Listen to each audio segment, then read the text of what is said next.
Good morning. Happy Memorial Day for those in the United States.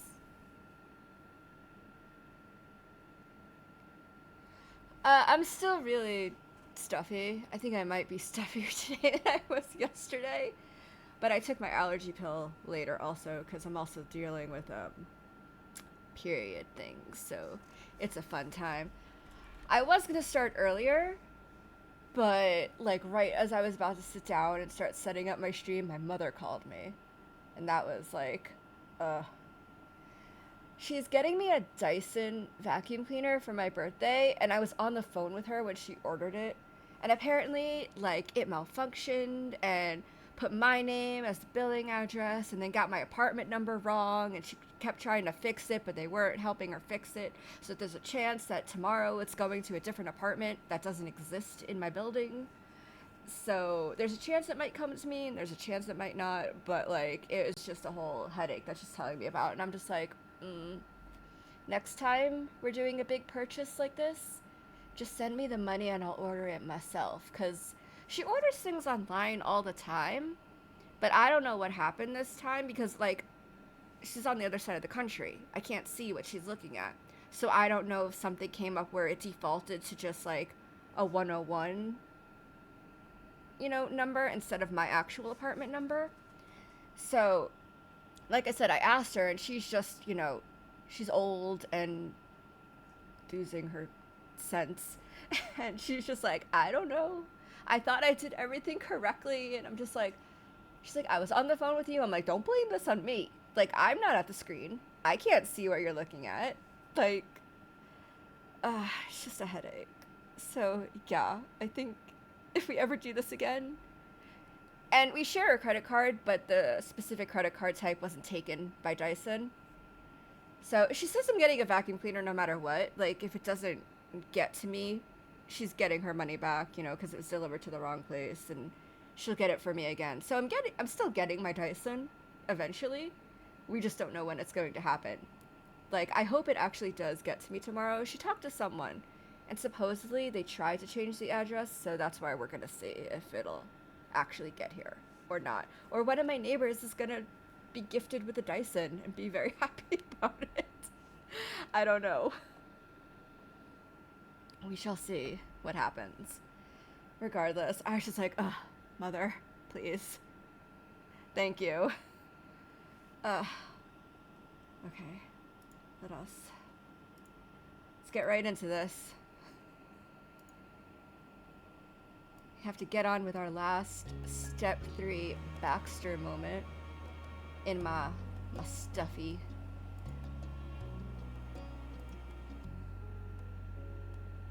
It's the last step 3, planning. Last moment for step 3. You cozily laid across your bed, lightly dozing in the morning sun. I would do that. I am a cat. Even though I hate sun. I'm a vampire cat. It's better. You heard birds singing outside your window and the occasional rush of the wind. But what you were really listening for was your phone. Any minute now. Oh, okay.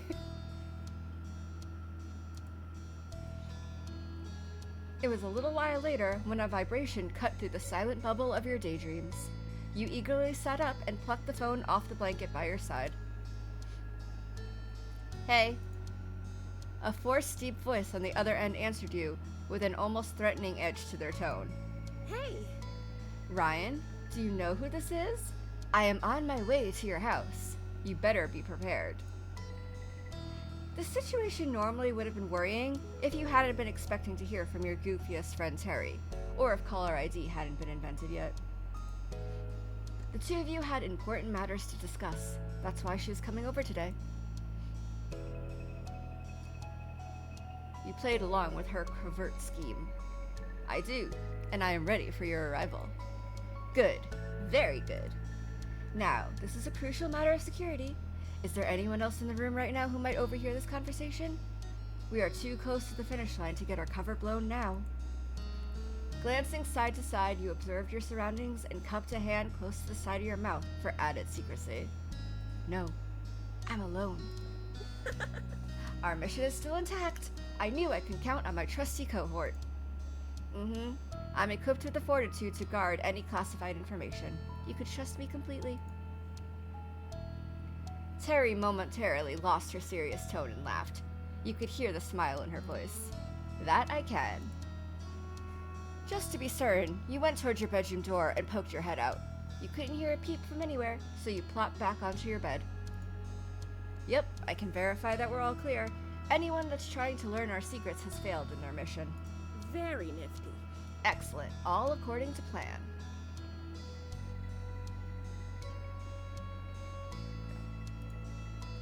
It wasn't hard to understand why Terry was so invested.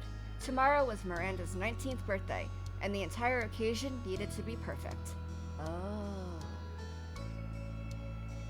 Usually the Eckerts hosted a party for their kids, but this year was different. Miranda had no clue that you, Terry, and Cove were putting the whole shebang together.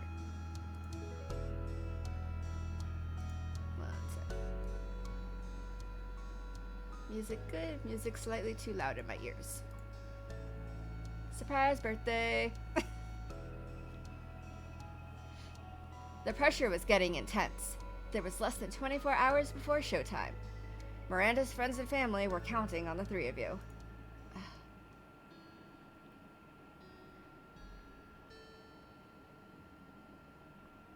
Terry dropped her game completely and got to the point.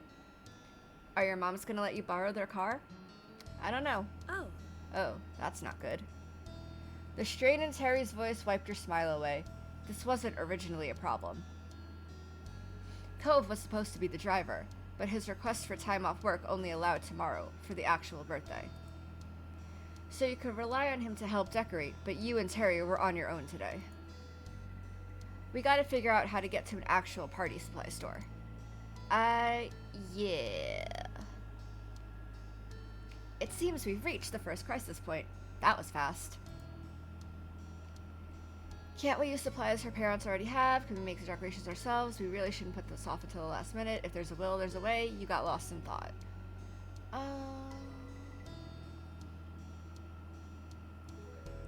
I know, I was thinking that too. I was like, oh, we know someone who has a car.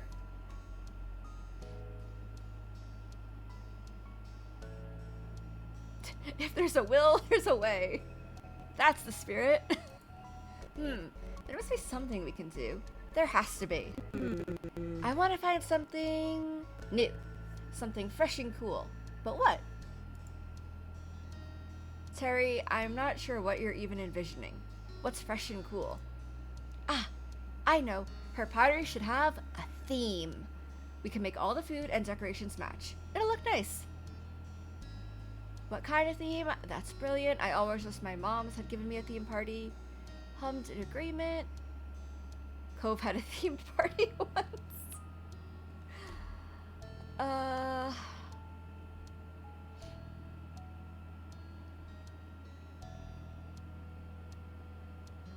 What kind of theme? I'm still working that detail out. That's fine. We have a little wiggle room left on the clock. Yeah. Exactly. Now that we have a direction, we'll put our noggins together and figure out the perfect theme. And then we need to get all that stuff for it and put it together in the party room. Your mouth pressed into a hard line. Having a theme wasn't exactly progress. It was just another thing you needed to get done on top of everything else.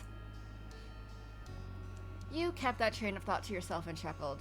This event was going to be a Herculean feat, but you had faith in your friends, and together you'd find a way to make it all work somehow. Yeah. Party planning? No. I could do last minute plans. I say last minute. Last minute is like having an idea that I'm going to go somewhere but not figuring out where I'm going to go until maybe that day, but I already know I'm going.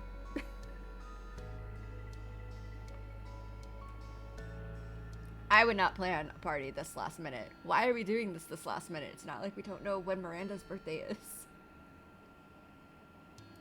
So? Oh, and don't forget, there's that small problem of how we're even getting to the store. That's non-negotiable. We have to go today. Yeah, seriously. I mean, there's a few of them working on it, but still. This needs to be huge! Miranda's parties used to be so big. She always had the best birthday. At least before. Plan ahead for parties. Yeah. You never did get to go to any of the big birthday bashes Miranda's family would throw during the summer, but you heard all about them over the years. That's right. 'Cause I skipped through so quickly to get to Baxter, I didn't do a bunch of the Cove moments, so we never made it to Miranda's birthday party. In step 2. Both Terry and Miranda delighted in retelling those stories. Unfortunately, the past couple of years things have been too difficult for an event on that scale. Everyone was older and 10 times busier during the summer. Terry groaned, understandably getting worked up over that struggle. Miranda doesn't even want presents. All she asked for was for her friends and family to get together. We already have the perfect party room booked. That was supposed to be the hardest part. Everyone from Miranda's parents to you and your friends pooled your money together to rent out an actual event space instead of having it at her house or a public park. For a while now, Miranda had been insisting that she didn't need anything, but none of you could pass up an opportunity to show her how much you all appreciated her. It isn't even because she used to have big parties, you know, even if that never happened before. This has to be as good as it can be.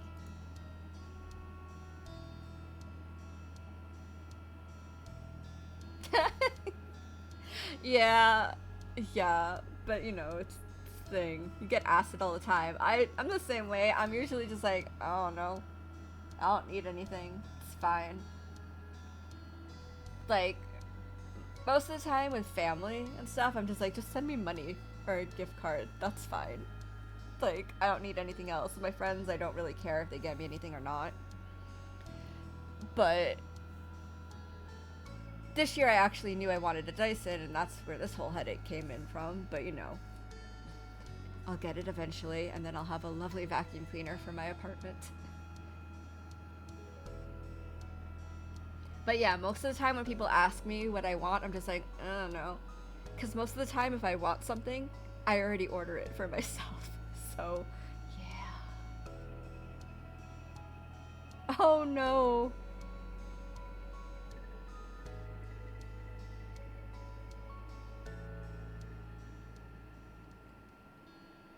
Yeah. It's hard getting things for people. That too. Most of my friends now have at least an Amazon wish list I can look at. And for my family, I ask my mom what she wants. The rest of my family, I don't ask them. I just use, most of the time I use a site called Uncommon Goods. And they have really interesting, like, items on there. And so I usually order them something from there because they're not, like, everyday stuff kind of thing. So I don't actually care what they want. I just send them weird stuff. Yeah.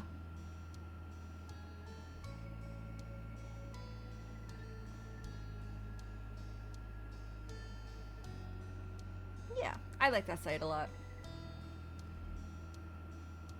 Terry's mumbling grew increasingly more upset. She didn't hide any ounce of her worry.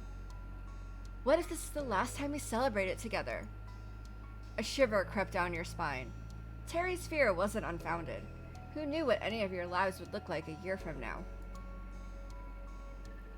Terry sniffled, her voice cracking with emotion. You couldn't do anything other than helplessly wait at the other end of the call. We need this to be our final big hurrah, just in case it is. You felt terrible for Terry, you felt terrible about that too, the thought hadn't crossed your mind, you knew everything would be fine, you weren't sure what to think about it. I can only really, unless I'm doing like a really like paranoid character, I can only really answer moments like this in one way because I'm too pragmatic for stuff like this. Like, she's so worried that this will be the last time you guys will all hang out. I'm just over here like, meh, happens. Could happen. Why are we panicking like it's the end of the world?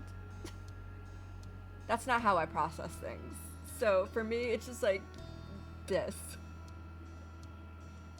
Even if it's not fine, like, everything's gonna be fine. Because, like, I feel like you're overreacting about the possibility of the future. People grow apart, or they stay together. It's just how life works.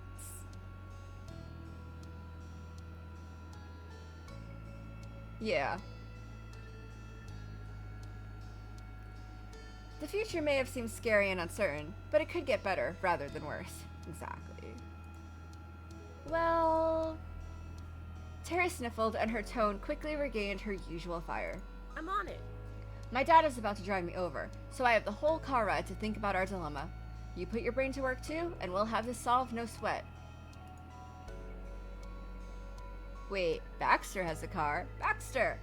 Actually, I already have a solution for that, and his name is Baxter. You would keep thinking. Yeah. That's understandable.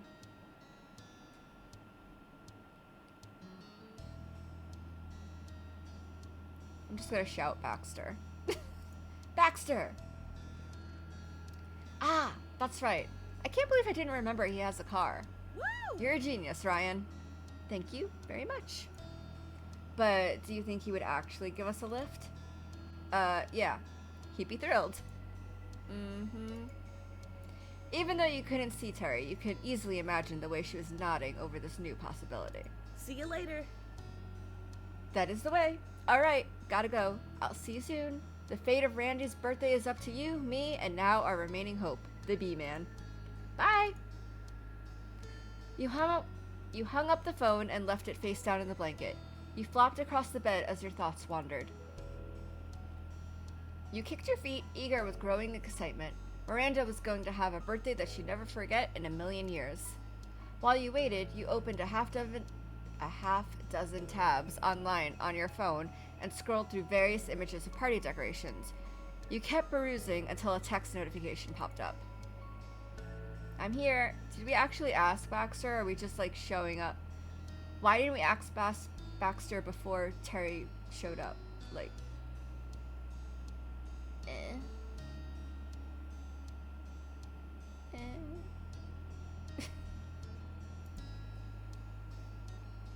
The doorbell rang as your feet hit the floor.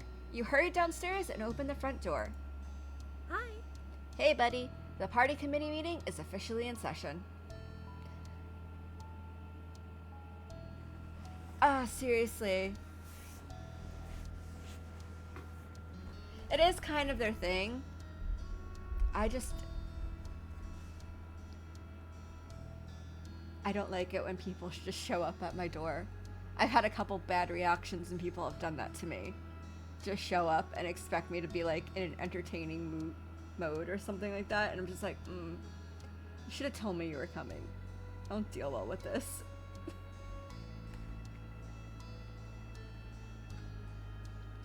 Sliding aside, you gestured for Terry to come on in.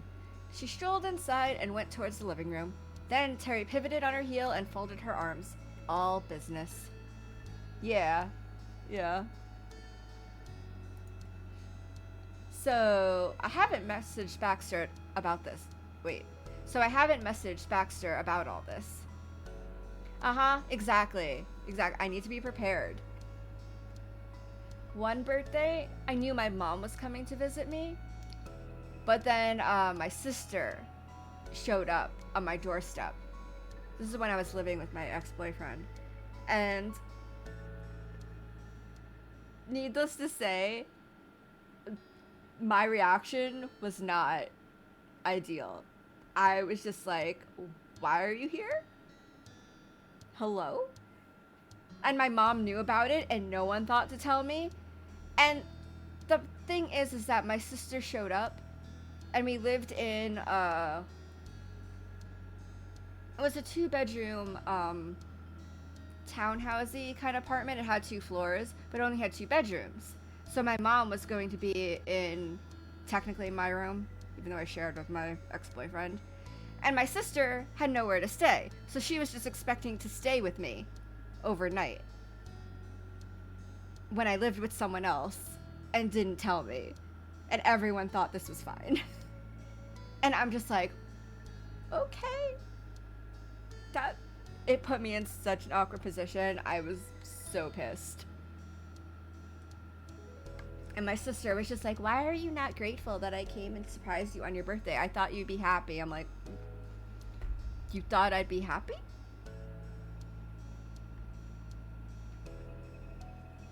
Put him in a bit of an awkward position also. So, yeah. He was prepared for my mom to be staying there. He wasn't gonna have to actually deal with her all that much, but like, yeah. Oh. Oh no. My parents did that to me occasionally. But usually my mom wanted me to be in a presentable mode. So she would tell me to get changed and stuff. But yeah, every now and then it's like, we're going, and I'm like, where the fuck are we going? Like, out, didn't we tell you? No.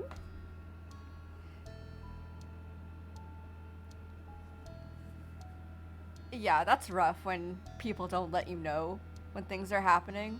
Especially when you need time to process actually getting ready to go places.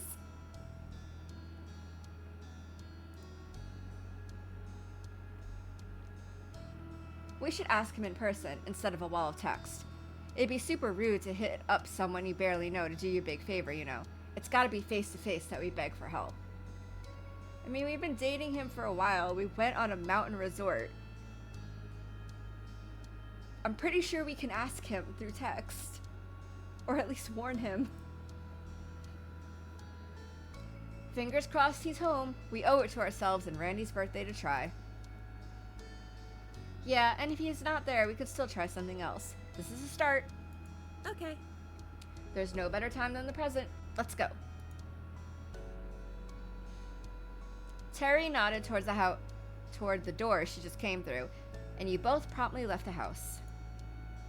Seriously. Even if this is 2016, people still texted in 2016. Quite a bit. Like... yeah. Exactly. Together you made a beeline for Baxter's condo and rang the doorbell. Terry gave the front door a knock for good measure. She wasn't taking a single risk that you might miss him by accident. As she declared, Terry crossed her fingers on both hands. The door opened a crack. Baxter curiously peeked out and then swung it open the rest of the way. He smirked. Well, isn't this a familiar sight? Last time the pair of you came, it was for my number. I wonder what today's mission could be. Yeah. You're here! Terry loosened her bent fingers and threw her hands victoriously into the air. Amused, Baxter rubbed the back of his neck. I didn't realize I was missing, but yes, I'm here. I was simply getting ready to go out for the day. You turned your head away and tried to hide your smile. Of course it was only now that he was making a move to go anywhere. It had to be at least noon before he'd do anything out of the house. Though, even if I wasn't home, you're welcome to call me. It's not my intent to be difficult to reach. Thanks, but we wouldn't want to interrupt you if you were busy. Perish the thought. It wouldn't be an interruption. It'd be an improvement. You know I'd be thrilled to see you anytime. Baxter's words were meant for Terry too, but his gaze was set only on you. Terry's grin widened as her eyes crinkled. You knew her well enough to tell that she was psyching herself up. Her hands settled on her hips. Can you give us a ride someplace? It's doable. Yes, easily. Yeah, exactly. Just call him. He has literally said multiple times that you can call or text him anytime. He answered without missing a beat. Terry whooped and Baxter brightened, pleased by her enthusiasm. May I ask where we are going? Baxter, my good friend, we're going to the craft and party supplies store. A party store? What's the occasion? The way he perked up with genuine wonder, you could have sworn that his dark eyes were sparkling. Terry pressed a finger to her lips and winked. Shh, you can't tell anyone, but we're gonna give Miranda the best birthday of her young life.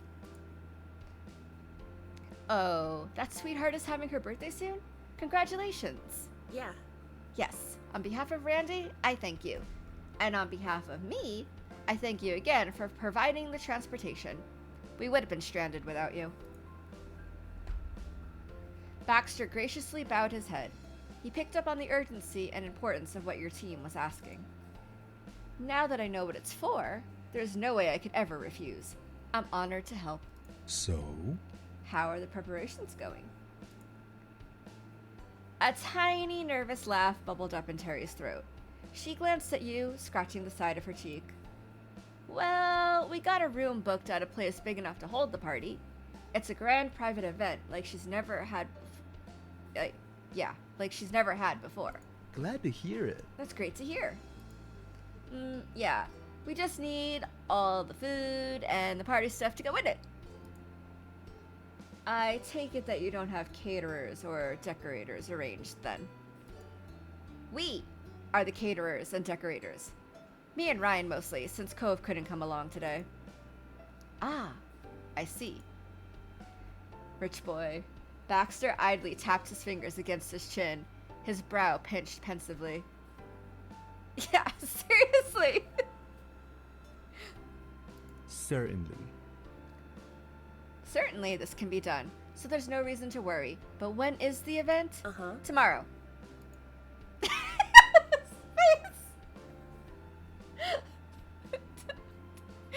This face right here. Honestly, that would be my reaction too if I was hearing this. Terry's simple, upbeat answer tore a gasp from Baxter. Bewildered, he slid a step backwards and grasped the fabric across his chest. It's so good. This was easily the most dramatic reaction you'd ever witnessed from him. There was nothing you could do to stop the snort and laugh that followed. Covering your mouth, you tried twisting away from your friends, but the battle was lost. His reaction was too funny. He was too aghast to even notice. Tomorrow? It's tomorrow? And you only have a venue and 2 people? Nothing else? And it's going to be a grand affair? Baxter's mouth snapped shut following that outburst. Neither you nor Terry uttered a single word in response. The two of you shared a quick glance.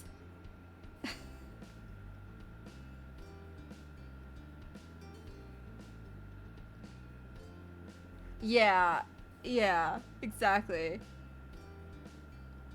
We're seeing bits of future Baxter, like, pop out now.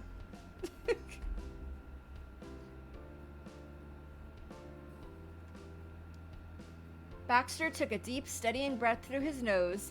He slowly smoothed out the wrinkles in his shirt and exhaled. Once he was better composed, Baxter regained his usual confident air. He attempted to lightly chuckle, but you still caught the strain in his tone. You may have more problems than the lack of a vehicle, I'm afraid. Terry fidgeted her fingers out of embarrassment, but she stood strong and explained her thought process. I couldn't get the goods earlier, or Randy would have figured out what I was doing instantly. I couldn't risk it. Sorry. And even if I had managed the impossible, she's always at my house. Not having anything to sniff at was the best way to keep everything a secret.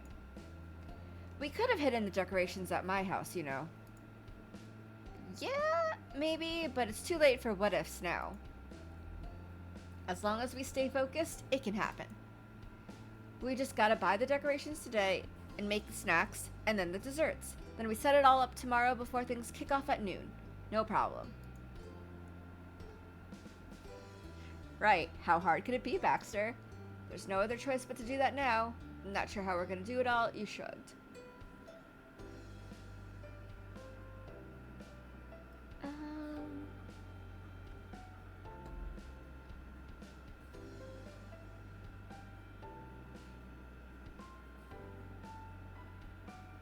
I know! Oh, he's totally panicking. Also, I have a feeling Terry's definition of grand affair and Baxter's definition of grand affair are two very different things.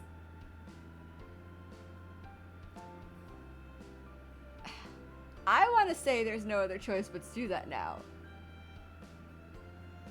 But our character is a little bit more gung-ho. So I feel like they would just be like, right, how hard could it be, Baxter? You turn to him with hopeful optimism.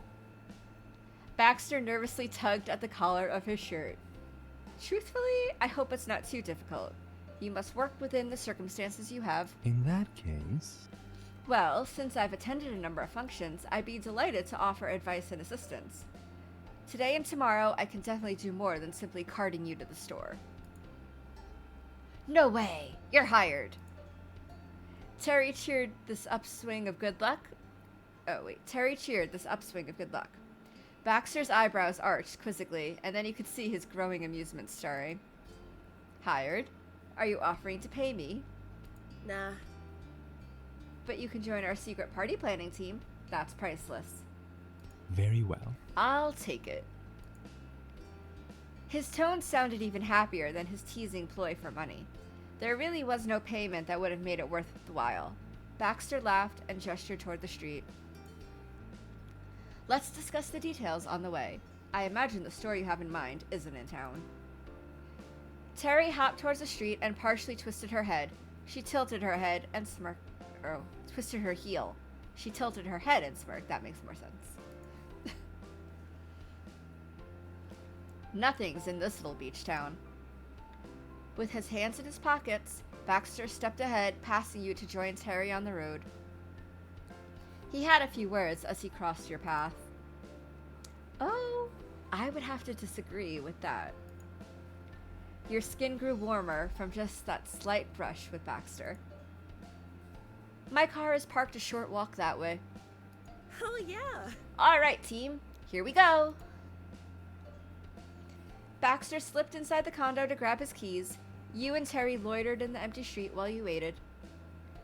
We totally hit the jackpot. Did you see his face when he realized this was about a party? He probably has loads of ideas. I know. He was on board the second he heard what we were doing. Things are looking up. Baxter didn't take long to return and lock up. You followed him to his car with a pep in your step, and Terry slapped her palm to the front passenger side door. Dibs on shotgun! You did not like that. You were happy to chill in the back seat. You were fine either way. Fine either way. Works for me. Yes, thanks. Terry enthusiastically gave you a finger gun, then pulled the car door open. She climbed in and you plopped down in the back seat. You were glad after all that stressing. All it took to make her so happy was to sit in the front seat. Terry glanced at Baxter across the small space between them and winked. Uh-huh. It'll be like you're chauffeuring Ryan because they're a VIP. Yes. Ah, yes. And where can we drive you today? Mix. I don't actually know how to pronounce this. And this is just Jez backwards, so I didn't know how to pronounce this either. So, that. Mix?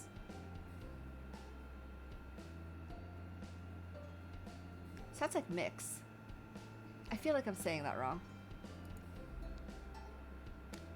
Baxter buckled his seatbelt, then immediately began searching for nearby craft and party supply stores via GPS. Did you have a particular store in mind? Oh, that one. She pointed at the lower half of the screen, and Baxter wordlessly set her pick as the destination. With that settled, the rest of you got comfortable and buckled in for the ride. Despite being the new guy in the area, Baxter confidently drove as if he'd been traveling these roads his whole life. Mix? Okay, so it was like mix. That makes the most sense considering the MX of it. But I wasn't sure if I was supposed to put like a fancy spin on it or not.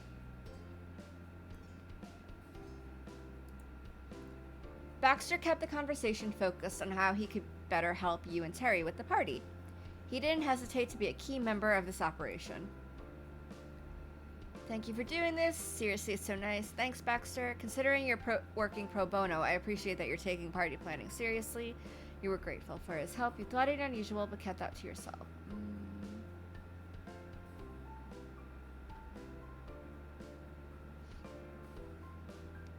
Considering you're working pro bono, I appreciate that you're taking party planning seriously.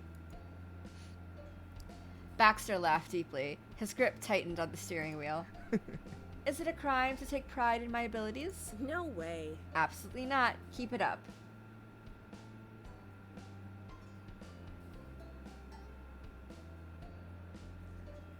Probably. I've seen that before in this game several times, so...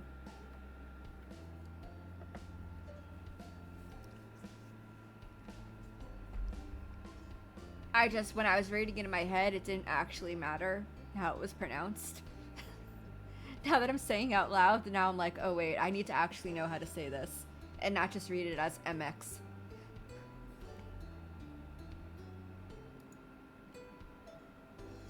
So, do we have an idea of what we're looking for? It's gonna have a theme. The party can't just be a generic birthday bash. We're going for something here. Excellent. Excellent. Having a specific design core makes it all the easier. Baxter answered with a pleased tone and peeked at the GPS. He turned the car at the intersection. And the theme is... Nah. We don't know. Ah. Yeah. Which is my trouble with a lot of words in this. Reading them in my head, fine. Saying them out loud while reading them, very different. Half the time, my brain has a war with itself and forgets how to actually pronounce stuff. Somehow, his smile remained perfectly in place. You imagine that he fully expected the lack of preparation at this point. Oh yeah. A much different planning process. Well. There are many concepts one can go with. For example, it's summertime and a classic style would be nautical. Or perhaps a desert chic for California if we wanted to take our location into account. Or what about this? While summer is scorching on the outside, the guests are treated to a winter wonderland inside. That kind of unexpected, intentionally out-of-season aesthetic can be quite fun.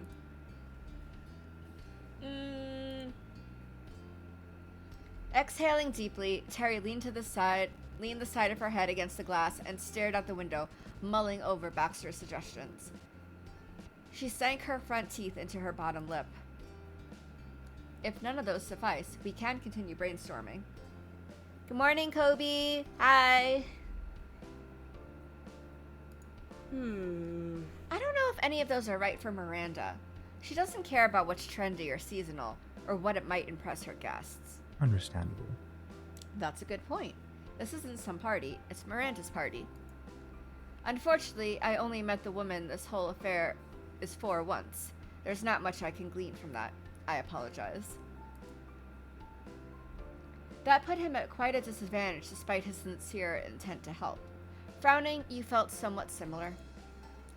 Nobody knew Miranda better than Terry, and that meant she should have the final say on these big decisions.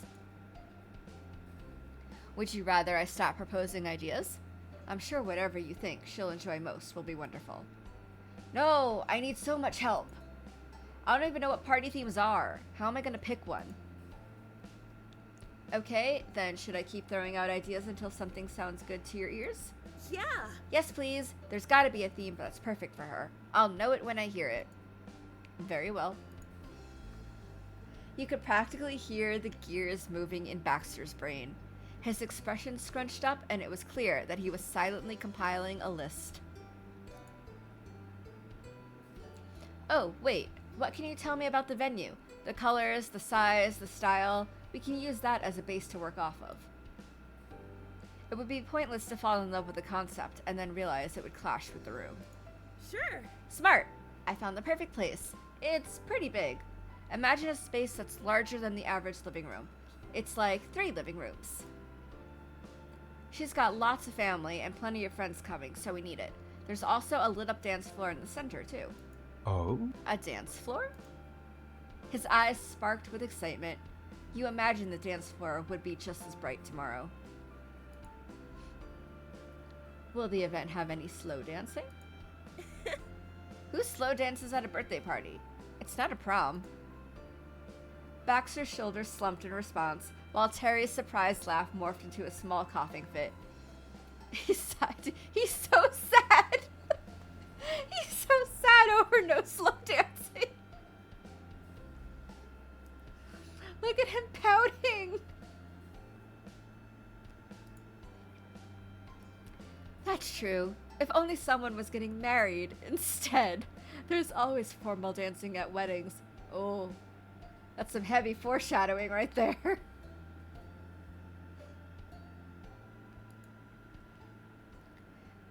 He is so dramatic. It's a shame that the only appropriate time to dance with a partner, besides at practice and competitions and the odd jaunt through some sprinklers, happens to be a very uncommon event. But of course, this is outside of having your own actual partner who you can go dancing with whenever you like. Your head tilted. Was that a hint? The two of you were dating. Did he want to go dancing with you? Or maybe there wasn't any intent behind his general statement. Yeah, I'm sure Baxter will love weddings. Love weddings. So much slow dancing.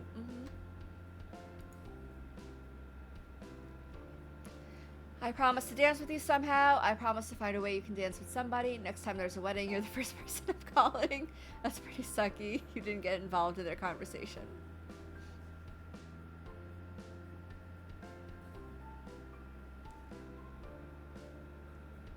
I mean, I feel like this would be fun to say, but...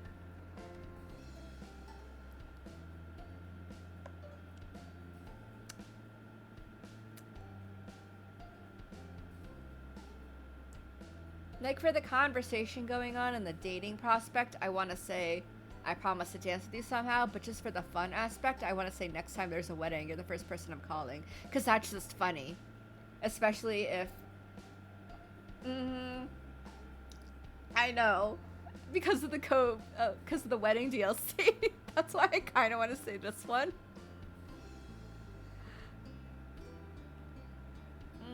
Alright, I'm gonna look at both both next scenes for both these choices, and then I'll decide. Okay, that was that one. Exciting. Okay. For this, we're gonna go with I promise to dance with you somehow. This one's funny, but for our relationship with Baxter right now, we're gonna go with this. He held your eye in the mirror for another second. Exciting. I would enjoy that immensely. It was the least you could do for him after he willingly signed up to help you out.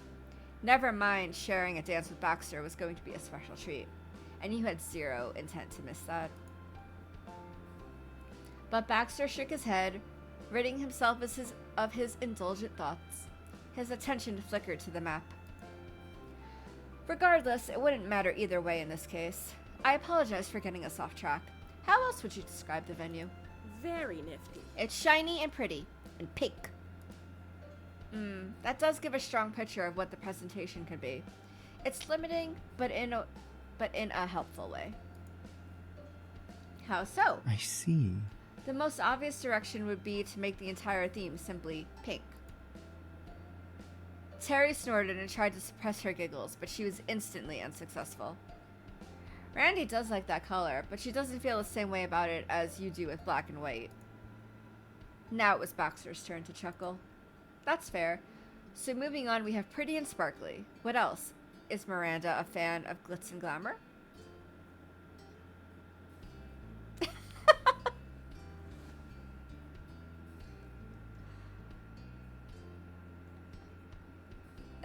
I'd slow dance with Baxter.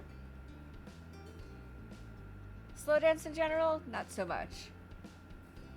Dancing in general, not so much for me. But you know, if this was a real person and they were like, hey, want to slow dance? I'd be like, Fuck yeah. I'll step on your toes. I don't care. Here we go. Nope. No. Well, basically no. Terry's brow furrowed, and she slowly deflated in her seat. Randy wouldn't like trying to be glamorous. That's not how she is, and she wouldn't know how to act if that's what the theme was. Is that so? Then what about a faux high life theme?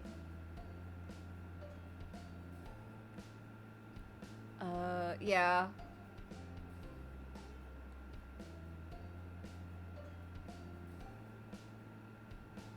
I don't know when the last time I slow danced with anyone was. Very long time ago.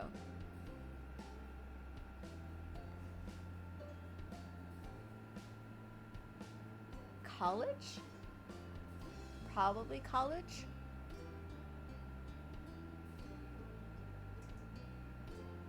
Or possibly at a small event with my father at one point. After college. But I can't remember if there were any of those. Yeah. Yeah, I mean, slow dancing's hard. You have to actually... He's right, you have to be at specific events in order to actually slow dance. Like, you can go out dancing, but it probably won't be slow dancing. Unless you go to, like, a ballroom dance class or something like that. There might be ballroom dance events, or if you do, like, special thematic events that do, like, I don't know, this Regency era, or, like, just olden times in general, like, more classical dancing, then there might be some slow dancing, but then it's, like, specific dance steps and not just slow dancing. So, yeah, it's a hard thing to go out and do if you just want to go slow dance with someone.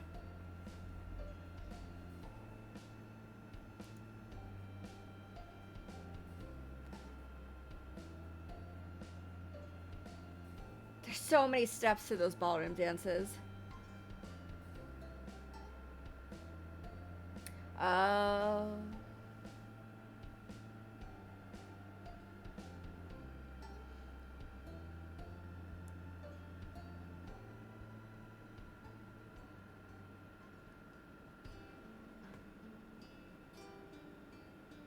You're in Europe. Is college still college? Or I know some places say university. Is high school college?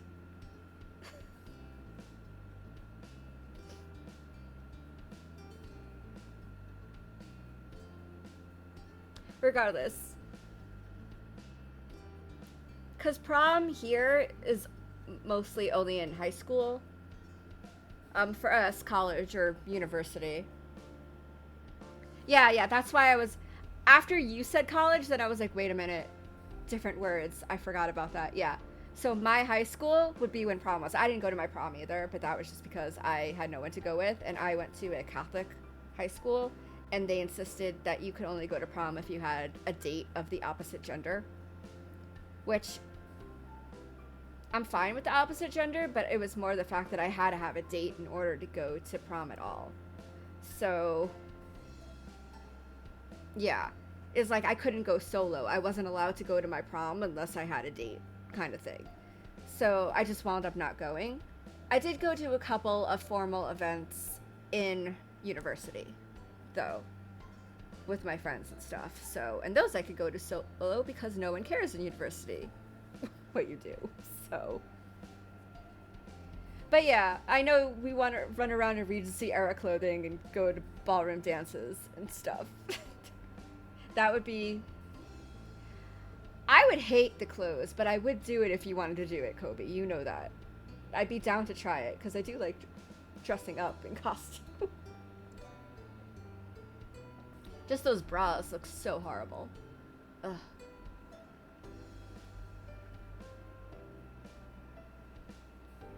And what would that be? You sat forward, wondering what either of those two words were supposed to mean in terms of decorating a party. Let me think of the best way to articulate the premise. Imagine plastic champagne glasses filled with sparkling cider and dainty desserts coated in shimmering dust so they shine. A chocolate fountain with fresh strawberries to dip and colored lights. Perhaps even feather boas for the guests to wear. I know it is. I mean, if we search for it, we might be able to find something. I don't know where. I don't know if it'll be in our state, but we might be able to find something.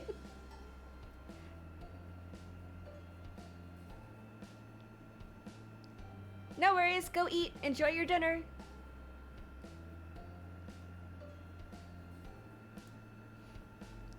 The idea is that nothing is truly extravagant. It's tongue-in-cheek, but with all the celebratory fun of acting like a star on your special day. Not being that kind of person would be part of the point. Cute and silly, basically. Terry sprung up in her seat, vibrating with excitement. She turned to you, but she was still rendered speechless from Baxter's proposition. What do you think? Did I strike a chord? Ah! That would be so fun! Randy loves to let loose and not be so serious, but she's definitely a star. Probably, but then we would have to, like, actually get Regency clothing. I already have to buy clothes for Run Fair when we're gonna do that, so... Okay, enjoy your shower. It sounds as though we have a theme, then. Finally. Yeah, it's all gonna come together now. That's wonderful. And we accomplished it without having to leave the car. Wow, Baxter, you really know your stuff. Thank you so much for helping us figure this out. Randy is gonna be blown away. I never would have thought of that one. You applauded him. You sat quietly.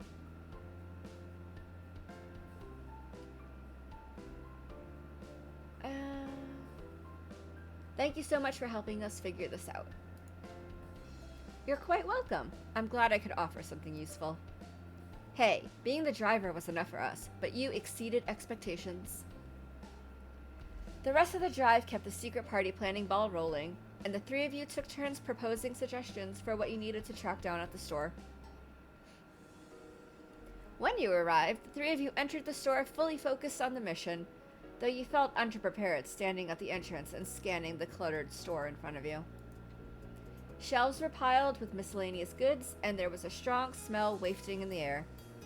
It was like a mix of paint and a scented something. Maybe a pine cone? Curling your fingers into fists, you steeled yourself for the task. It was going to be way too easy to get lost with the endless sea of bits and bobs calling out to you. The secret party planning team couldn't fail now. Woo! Come on, there's no time to waste. Terry took the lead, claiming a shopping cart and picking a direction. She pushed on ahead while you followed at Baxter's pace. It wasn't long before she was combing through the piles of knickknacks. Her fiery determination to make this birthday the best it could be was admirable, and you were resolved to match it. Your group traveled down several aisles, picking up a variety of supplies that had been decided on during the drive. The right-shaped cups, plastic forks and spoons that resembled proper silverware, and the rest of the basics.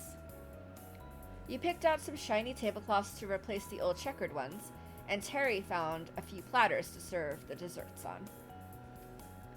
Next on the agenda was to locate what you need to prepare the desserts, but before any of you could do that, Terry stopped in her tracks and pointed.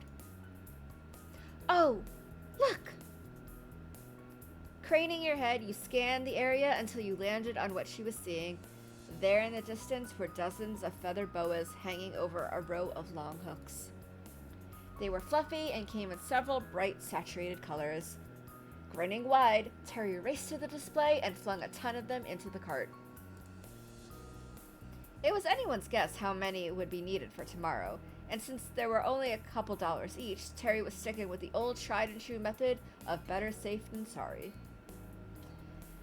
Eventually, her looting uncovered a single pure white boa. You instantly knew you needed that boa. It was perfect for Baxter. You grabbed it, mindful not to crush the delicate feathers. They were soft against your skin while you examined them for any hidden splotches of color. Luckily, the feathers were immaculate, so you added the boa to the growing pile in the cart. It soon became lost in the sea of rainbow.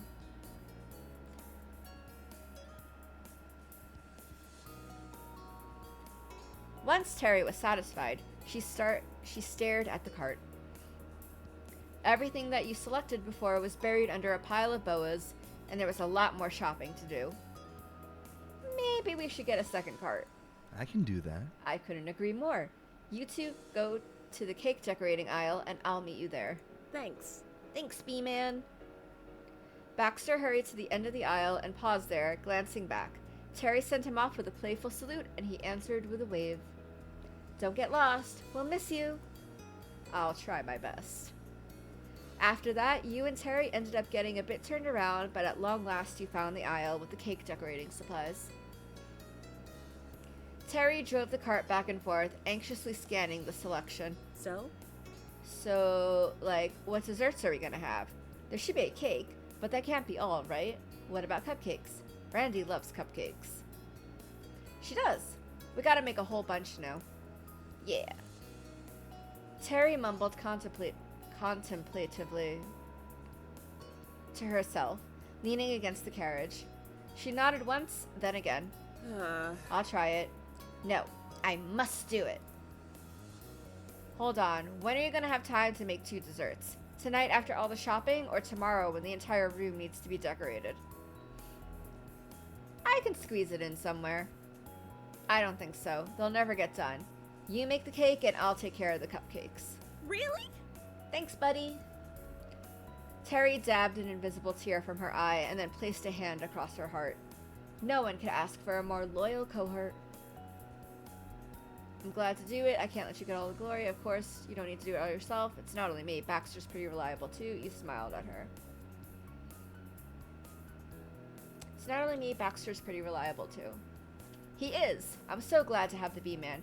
We literally wouldn't be here without him. Alright, so I've been thinking about making a confetti cake with vanilla frosting. Could you make chocolate cupcakes with cheesecake frosting? And make them all look pretty, too. I got it. You added a thumbs up, and Terry excitedly pumped her fist. Oh, yeah. This is going to be a great party.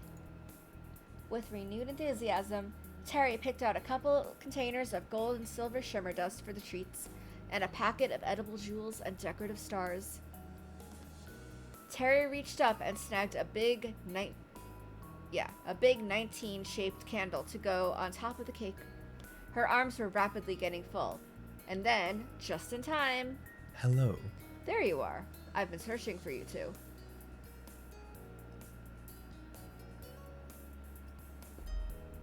He wheeled the new cart over, but it wasn't empty. Sitting comfortably inside was a boxed chocolate fountain, a pack of wooden skewers, and a big bag of melting chocolate wafers to be used with it. Ooh. Terry leaned into the cart and examined the advertised features printed on the box. Some of the package she was holding fell from her grasp and tumbled in with a clang. This is a good brand. It's not too loud. The music should cover the noise it does make, though. Sure. Works for me. Terry released the remaining things she was carrying into the carriage. They rained onto the unsuspecting fountain. You placed what you had inside next.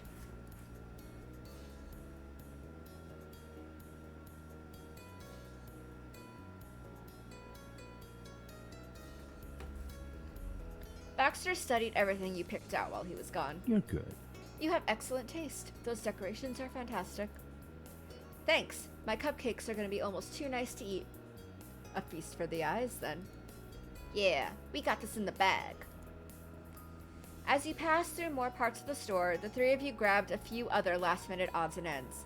Somewhere along the line, Terry found a sash that said birthday girl.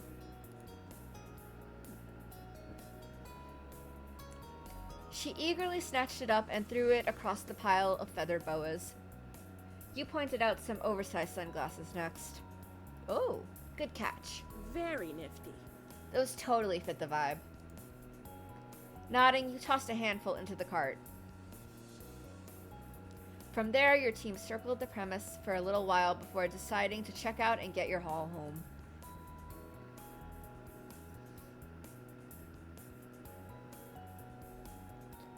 The register area you discovered wasn't built anything like the one at the supermarket. There wasn't a long conveyor belt to put stuff on, only a short counter space. I apologize. Sorry, this will be one moment. You flashed the cashier an apologetic smile, and you got to work piling up the dozens of party supplies from 2 full carts.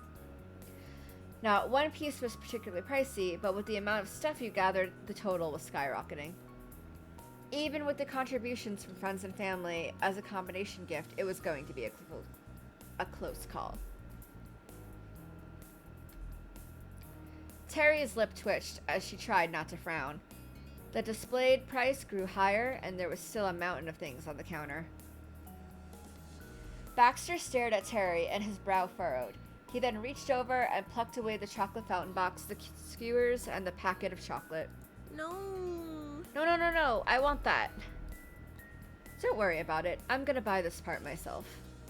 But it's not a necessary supply that you were anticipating you'd buy, and it was my bright idea on top of everything. I'll cover it. My treat.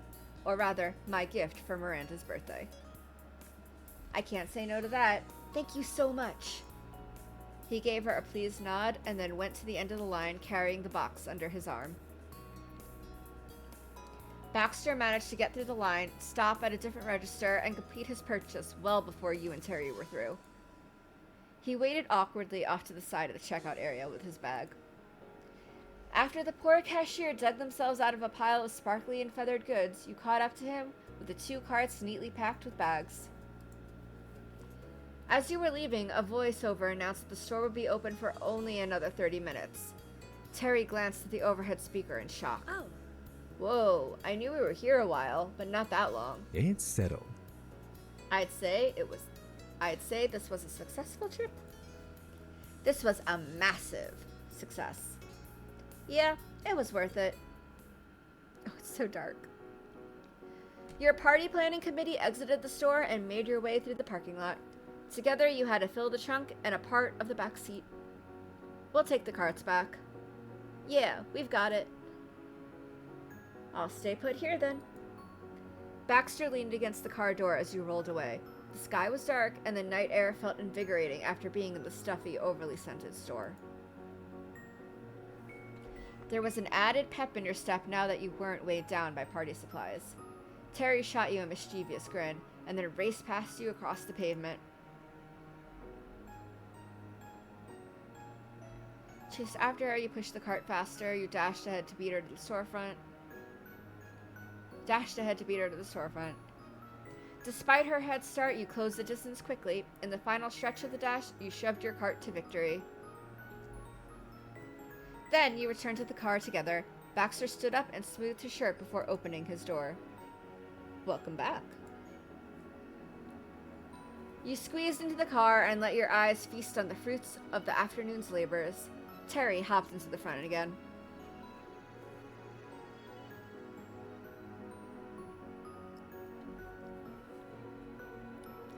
Terry fished her phone out and messaged her parents that she was ready for them to pick her up. She explained that if they left now, then her mom or dad would be at your house by the time the 3 of you returned. After that, you simply needed to enjoy a comfortable ride to the neighborhood. All that shopping ended up being more exhausting than any of you anticipated. After a brief and uneventful drive through sleepy streets, you arrived home to find a van parked outside. As you approached, you recognized the shade of green paint and the characteristic dent in the rear fender. Terry leaned out the window and hollered cheerily, "All right, you made it!" Away from the driver's side window, it was Terry's parents come to pick her up as planned. "This is great. We can take most of the stuff home in the van."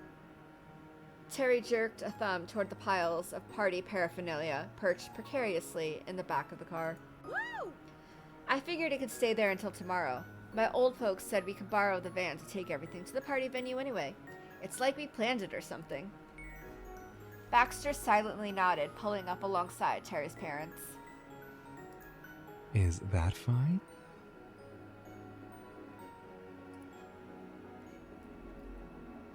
Well, since we're transferring the supplies from one vehicle to another, we might as well minimize the distance.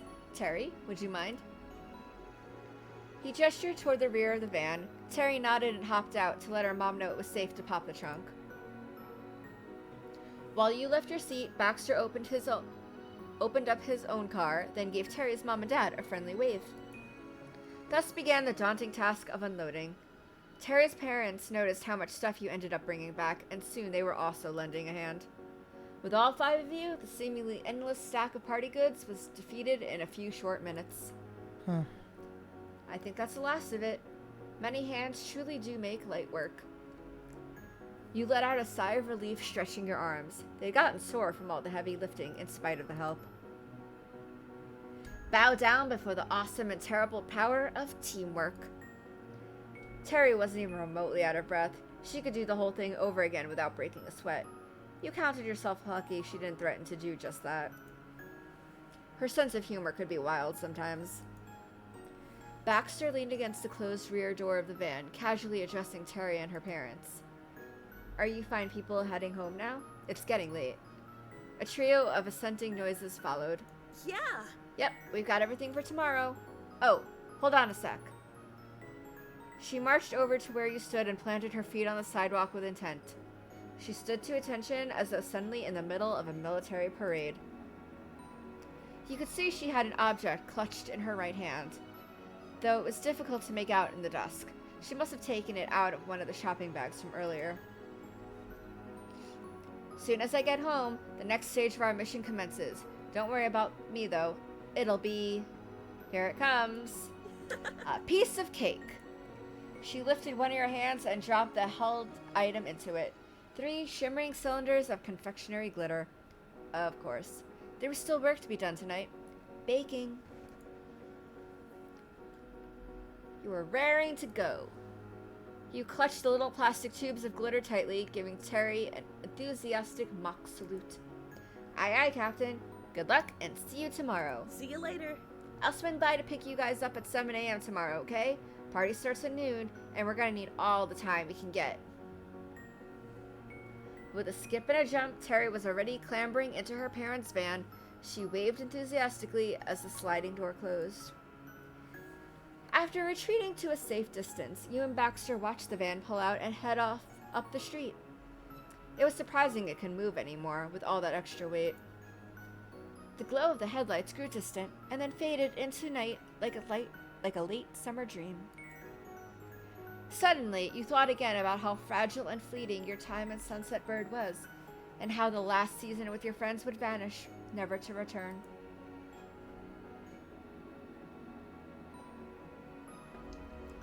You had to make this party a success. You knew it in your bones. For Miranda, for Terry, for Cove too, and for everyone else in attendance. For yourself. This party would be a celebration of Miranda, yes, but it would also be a celebration of your friendship and of each other. A brief instant of clarity before all things became uncertain. You had to make it count. All was quiet for a pause, then Baxter spoke. I understand that there's one more job left to take care of, then. He nodded down at the clear containers you were still clutching in your hand. Yep, still gotta take care of some stuff. I'll get some sleep. Eventually. To be honest, Well, I cannot say I'm surprised you aren't finished. It's a tall order, arranging an event at a short notice. Not that I'm criticizing your attempt in the slightest. It's honestly admirable to see the commitment. But I'm getting off topic.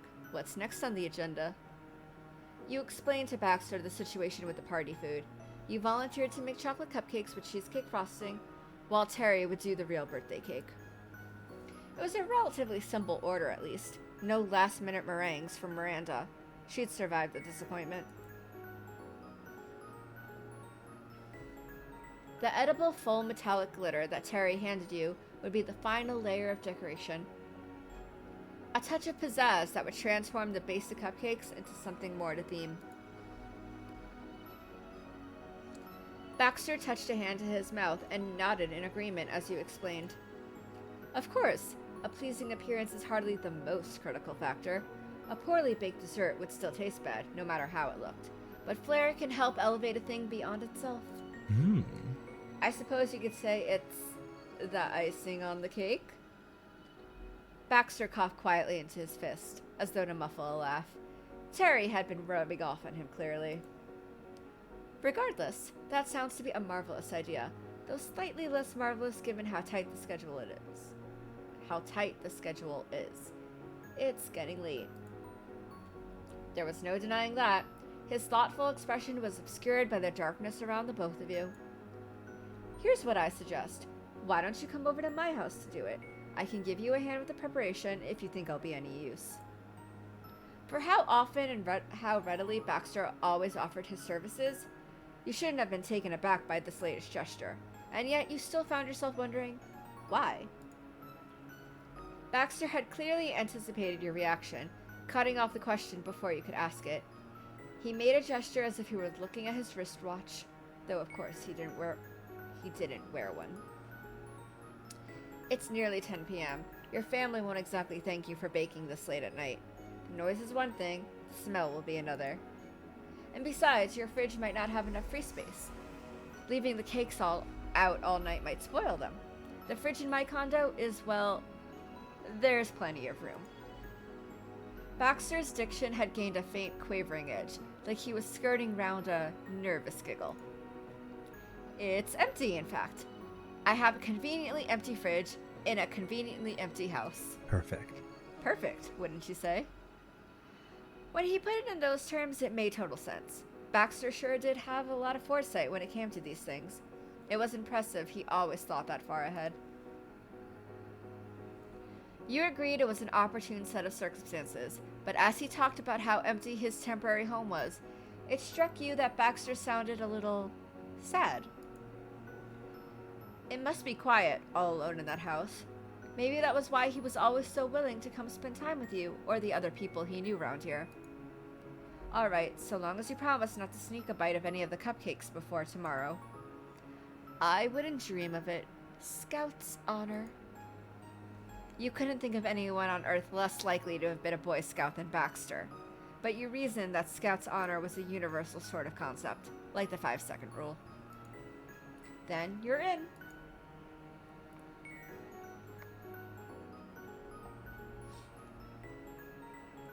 Baxter clapped his hands together. He'd fully committed himself to the cause and was ready to put a plan in motion. Excellent. Let's get cooking, shall we? Very well. You'll have to retrieve the ingredients from your house, since I don't have anything myself. The kitchen is fully outfitted, however, so you needn't bring any equipment.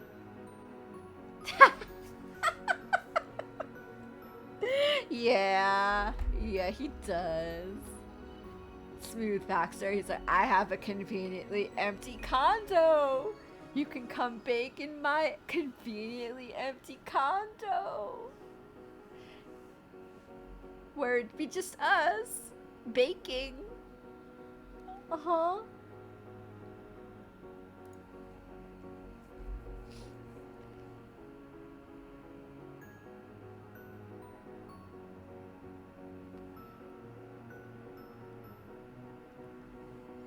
If you want to take care of things chez toi? I can begin prepping the utensils and such. I'll leave the front door unlocked, so feel free to let yourself in when you're ready. Sure thing. And so you briefly split up. Baxter walked briskly to his rented condo that you can conveniently move into. Exactly. Like, you don't need to stay at your house. You can just live with me. Oops, I didn't mean to do that. Baxter walked briskly to his rented condo while you made your way speedily home. Conveniently, yes, so conveniently. The night was still young, sort of, and so were you. What was a little harmless sleep deprivation between friends? What kind of person even got tired at 10 p.m. anyway? Not you, that was for sure. Dude, I'm exhausted at 10 p.m. I'm not even done with work yet. I'm ready for bed.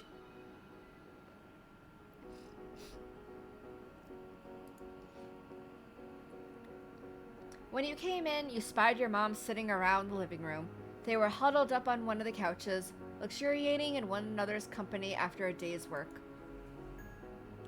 Ma's head rested on her wife's shoulder, while Mom brushed fingers lightly through her hair. They could have been a famous sculpture or painting sitting there. It was hard to witness your parents like that sometimes. Not because it was embarrassing, although some people might have seen it that way. Your moms were a thing of tremendous gravity in your life. You were a fledgling they had fed and clothed and cleaned up after and loved for years and years, and soon you would be taking flight. You'd be gone. Maybe that was why you found yourself glancing down at the hardwood floor at the side of your mom's. It was a lot to take in at 10 p.m., to be honest. But the sound of the front door alerted them both to your presence. The two halves of that piece of art moved in alignment and turned. Welcome back, sweetie. Nice of you to drop by, Ryan. Will you be staying with us long? A classic mom joke. You babbled out the whole Terry's organizing a last-minute party for Randy, don't tell anyone, been out all day, and by the way, I need to make cupcakes tonight situation. Not to mention the I'm going over to Baxter's house, do we have any ingredients I can use situation. There was a whole lot of situation to cover. Welcome back! I hope your dinner was good. That's fantastic. Oh, that's absolutely wonderful, Ryan. I'm sure Miranda will be delighted. You're all working so hard. It's getting late, though, and you've been gone for most of the day. Ma was eyeing the wall clock and gave you a playful pout. Are you sure you don't want to call it a night and let your mom and me handle the baking? You shook your head, declining the offer. Miranda was your friend, and you'd given Terry your word that you'd take care of it. Besides, it wasn't as if your moms hadn't also worked today. Ma's tiny frown deepened, so disappointed not to be allowed to baby you. But it was all in good humor. Fine. Alright, we won't push it. So long as you're sure Baxter's okay with you wreaking havoc with his immaculate kitchen. Ma let out an unbridled snort. He's a teenager living on his own, Pam. How immaculate could that kitchen be? You opened your mouth to defend Baxter and all other teenagers before realizing that it hardly counted if the only reason he had a clean kitchen was that he never used it in the first place. If his tone earlier was anything to go by, he'd probably even thank you for making a mess. It might brighten up the place. You didn't say any of this to your moms, though. You made it clear to them that Baxter had assured you it was A-okay. It was his idea to begin with, after all. He'd been insistent on helping, like certain other people you can mention.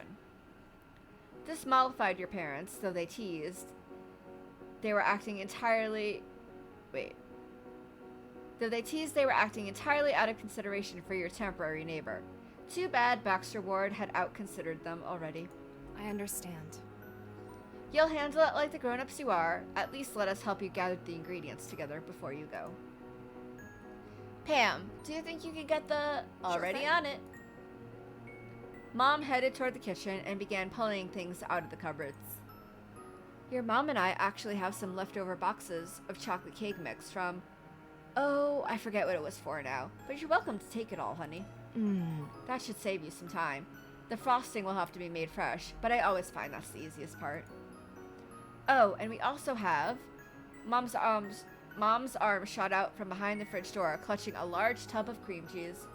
She placed it next to a row of bright red boxes of cake mix and a half-dozen eggs on the counter. You should take some extra muffin tins too, just in case. If Baxter's oven is big enough, you can bake multiple batches at once, instead of doing it in stages. He might not need it, but being prepared never hurt anyone. Here, Mom paused, a thoughtful look on her face. Unless you were making a plan to, say, assassinate someone, then your preparations would be designed to... Pamela, the muffin tins. Right, muffin tins. We have 2 you can take along. Cupcake liners, too. While they were meant only to help, your moms did all the work of getting the supplies, and soon you found yourself ready to head on over to Baxter's condo. Oh God. They kissed you, one on either cheek, and shooed you off enthusiastically out the door. You hurried across the street, lugging your cargo in 2 large grocery store branded totes. Once up the front steps to Baxter's house, you gingerly rearranged things so you were able to grab the doorknob. As promised, Baxter had left it unlocked, a panel of light spread over your feet. Steeling yourself in preparation for the last stretch of an interminable day, you gripped the bag handles tighter and stepped inside. Stepping briskly through the entry, you recalled that Baxter's condo had a kitchen directly opposite the main living room. You made your way straight there.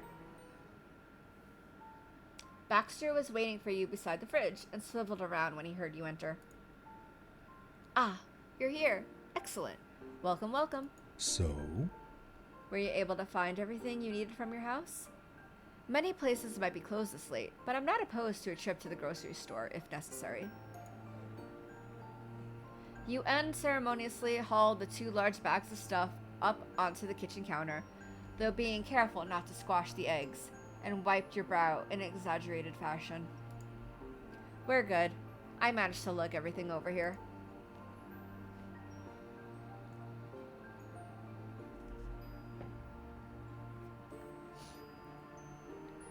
You both made a start on unpacking the bags of ingredients, but before you could get very far, there was a sudden exclamation from Baxter. In your hands were 2 boxes of cake mixture. Hallelujah. Oh, hallelujah. I was hoping you'd bring something similar. Being that genuinely glad, you couldn't help but let your eyes widen in surprise. Do you mean to tell me that Baxter Ward is somehow not a master baker in disguise? I thought you could do everything. Baxter sheepishly raked a hand through his iconically colored hair. Practically speaking, I actually haven't the faintest idea what kind of baking I'm capable of, though the probability suggests that it's unlikely to be much. To tell you the truth, I have never baked before in my entire life, whether using pre-prepared mix or not. I only imagine that this way would be easier. Potentially. That's okay, I'm pretty good at myself. It's not that hard, no need to worry. It should be fine. I think I can manage this. I can't complain, I don't have much experience either. Well, that's not good. I know I suck. Me neither, sorry. It's okay, I'm pretty good at it myself. And the decorating. I'm good. I did actually bake for a while. In real life. Less good on the decorating part. Baxter gave a newly pleased reappraisal, with no small amount of relief mixed in. He bobbed a comical little bow. My pleasure. Yeah, seriously. In that case, I will place myself entirely at your disposal, Ryan. It is my honor to be your humble assistant for this evening. Shouldn't that be my beautiful assistant? I suppose you're right, but given that I'm relying on your expertise, it seemed impolite to blow my own trumpet. I'll gladly take the compliment, though. Well then, with that disclaimer out of the way, let's get baking, shall we? You finished unpacking the remaining ingredients, sliding them all up carefully on the countertop. Baxter took the second bag and did the same. That reminds me, I may have been a bit hyperbolic when talking about how barren my fridge is earlier. It's not as if words help. It's not as if the thing is completely empty. At the time, I wanted to assure you that it wouldn't be any trouble for you to come and make use of it, and there definitely is plenty of room. Of course. But I'm not completely incapable of providing a basic level of hospitality. If you're ever hungry or thirsty, let me know. This news came as a relief to you, probably not for the reason that Baxter was expecting. Sure, it was great that you wouldn't starve while you were here, but mostly you were glad to hear that Baxter wasn't living on his own with nothing to eat in his house. That mental image had been so lonely.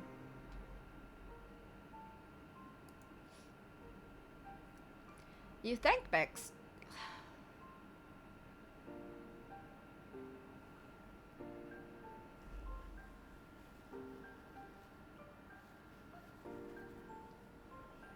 Try that again. You thanked Baxter for the offer, although you weren't in the mood for anything at present. Words are extra hard today.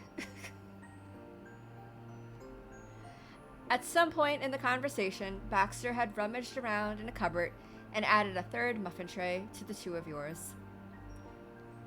The kitchen happened to be supplied with one of these already, but thank you for bringing the spares in case of emergency. As often happened in your life, you found yourself offering a prayer of thanks to your mom for reminding you of the blindingly obvious. Oh right, about that. We'll never get done if we only bake one tray at a time. If we use all the trays, the batch will be done faster. Your oven should be big enough. Baxter's eyebrows lifted a fraction in surprise. That's true. There should be enough space. The pans aren't terribly large. I'll double check. He picked up one of the trays, walked over to the oven, and opened it. He put it inside, took it back out, then tried putting it in again long ways. Then he nodded, apparently satisfied. Yes, that will do, especially if we use more than one shelf. 3 dozen cupcakes at once. We could almost start a bakery. He was more than a little tickled by the idea, so you refrained from pointing out that he'd first have to know a bit more about baking to actually run one. All right. Another matter squared away. Where shall we begin? Without saying another word, you tore into the cake mix. We'll start with the batter, which is the mix plus water, oil, and eggs. Normally you'd use milk, but the mix we're using has a powdered milk in it to begin with, so water is good. I see. We also need to set the oven to preheat to 350 degrees Fahrenheit, because we're in America. Excellent. That's relatively straightforward.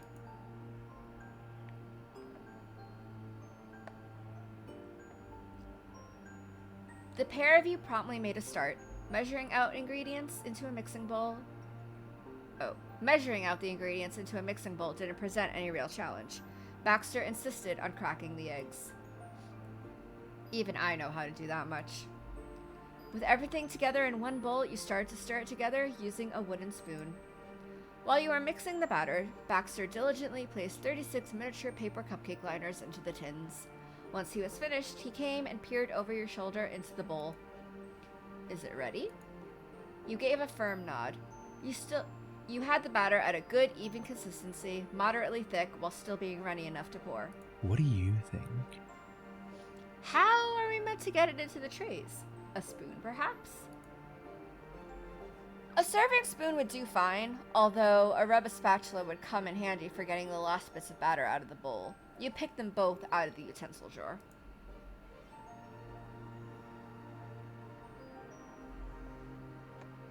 Ice cream scoop gives you the most even cupcakes because you can perfectly portion the same amount every time.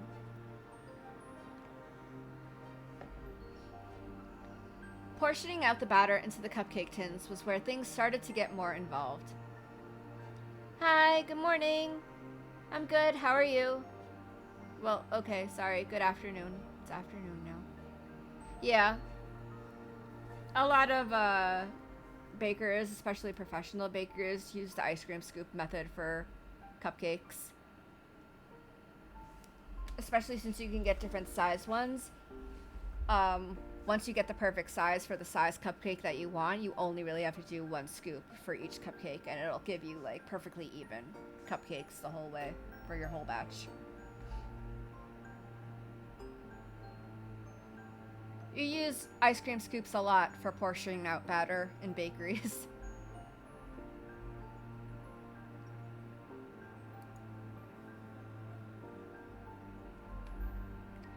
You took care of filling the 2 tins you'd brought from home, while Baxter made the effort on his own tin by himself.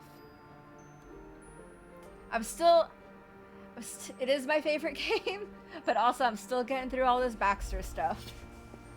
Because I only have so much time to, like, stream, and there's only so much I can read out loud at once.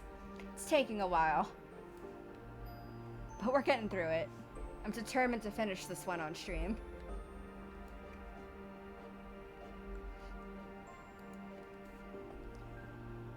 You managed to get the Baxter sitting evenly in all the cases without spilling. Baxter's pan didn't fare so well, however. His Baxter? Portions were uneven, and some of the mixture had dribbled off the spoon and onto the tray, which had to be wiped down.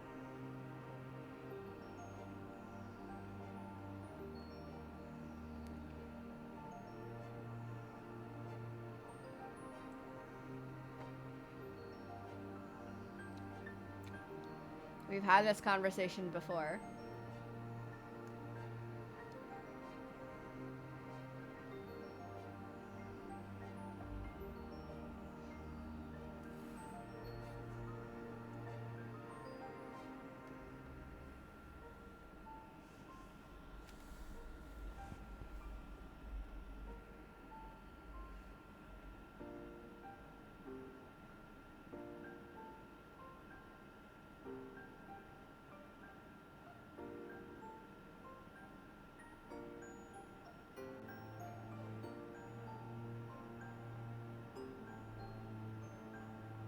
Discord? What?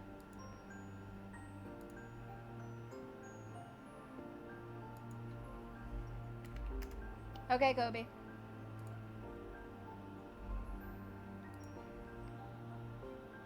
He mumbled a quiet apology, clearly embarrassed, but you squashed it with an encouraging grin. He performed his duty, and you were grateful for the help. Baxter cautiously lifted the trays, one at a time, into the hot oven, placing 2 on the top shelf and sliding the last one underneath. Then he checked the instructions again and set a timer on his phone. There was enough cake batter left to fill another 2 trays, at a rough estimate, but the 3 in the oven were all you had, so you covered the bowl with the shrink wrap and put it in the fridge. By this point, it was nearly 11 o'clock, but Baxter had remained perky and chipper as the night wore on. It didn't come as a surprise by this point, since you knew full well he was a proven night owl. While the cakes were in the oven, you had to take care of the frosting next. You could remember a recipe without any trouble. Ma was right. It was one of the easier parts of making a cake, all told. You recited the necessary ingredients aloud. Yeah. No, I do that too with recipes and stuff. Even if I know, like, I constantly double check just to make sure I didn't forget anything. And that I read the right amounts with the right ingredient. Which sometimes I don't do. I have totally messed up measuring before because I was reading, like, a number for flour that was, like, eggs or water or something else. And then I'm just like, oops, I measured wrong.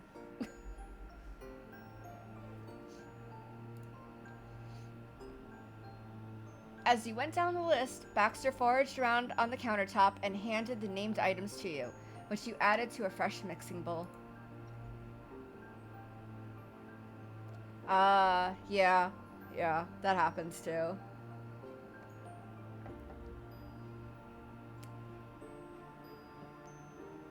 Especially if they're abbreviated, which most of the times they are in recipes. I get that. It's easy to kind of get teaspoon and tablespoon mixed up. Yeah, obviously.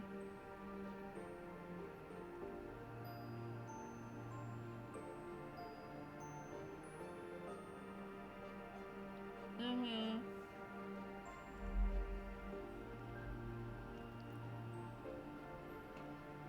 I've been baking since I was a kid, so I never had a hard time with that, just because I got used to the differences very quickly.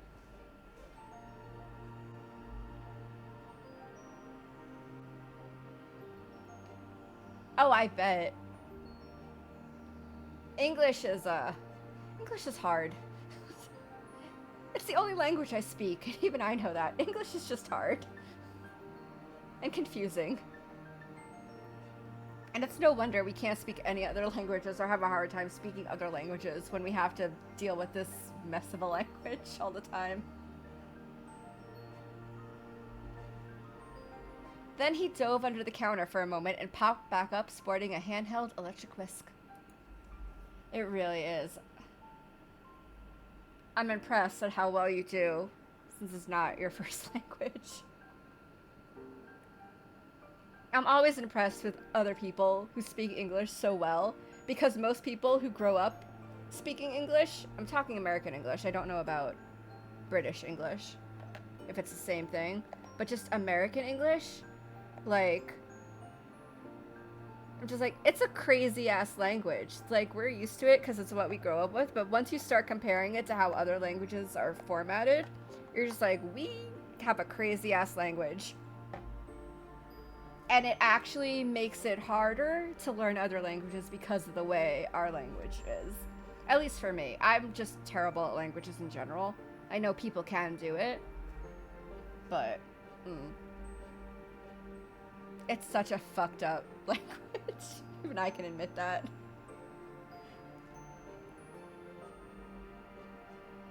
You inserted the 2 metal beaters into the mixture and switched to a low setting. Then you turn the whisk on. Once the mixture was settled, you gradually upped the speed. Once again, Baxter was rather awestruck by the ease with which you handled the process. He had been giving the electric whisk a nervous side-eye ever since it was brought out. Huh. If I'd been given charge of that device, a dusting of sugar would have been the least of our concerns. We might have spent the entire night scraping cream cheese off the walls. Yeah.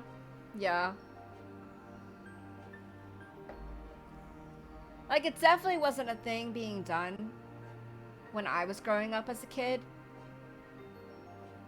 But I kind of wished my parents imparted a little more culture and tried to have me learn a second language as I was growing up, like as a baby. But I'm old. I'm real old. That was not happening in my childhood. Oh, yeah. It's so much easier to learn when you're younger, because everything's still developing and, you know, you're not set in your language format ways in your brain and stuff, so not impossible, but harder for some than others to learn once you're an adult.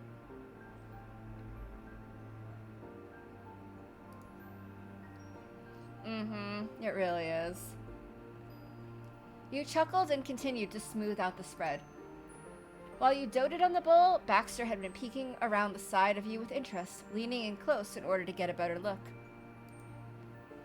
It was a touch closer than might be considered strictly polite, and there was something about the proximity of his body that made it harder than usual to concentrate on the task at hand.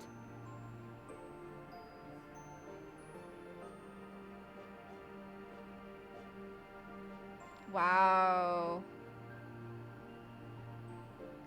Oh, yeah, I had to take Spanish in high school. And I managed to pass. That's my triumph with Spanish. I managed to pass. It was required at some point that we had to do conversational Spanish and we had to take tests orally. That was horror for me. I struggled so hard in that class. But I passed. I feel like French is hard, but I almost feel like with the way my brain works, I might have had an easier time with French than I had with Spanish. And Spanish is supposed to be a very easy language to learn.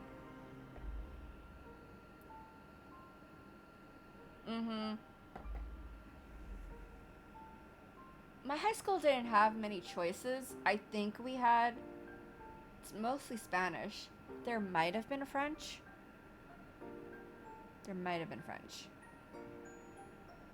And I think that was it. I don't even think we had Italian offered. It was literally just Spanish or French. And I took Spanish because everyone told me it was easier, and I grew up in New York City. There's a lot of Spanish-speaking people there and everything, so I just figured it would be more helpful. I don't remember anything. The only word I remember in Spanish is biblioteca. Pretty sure that meant library. But yeah. Aside from the Spanish I knew before. Like, everyone knows the me llamo and stuff like that. And I can, like, count up to 5. And that's it. Like, none of it stuck.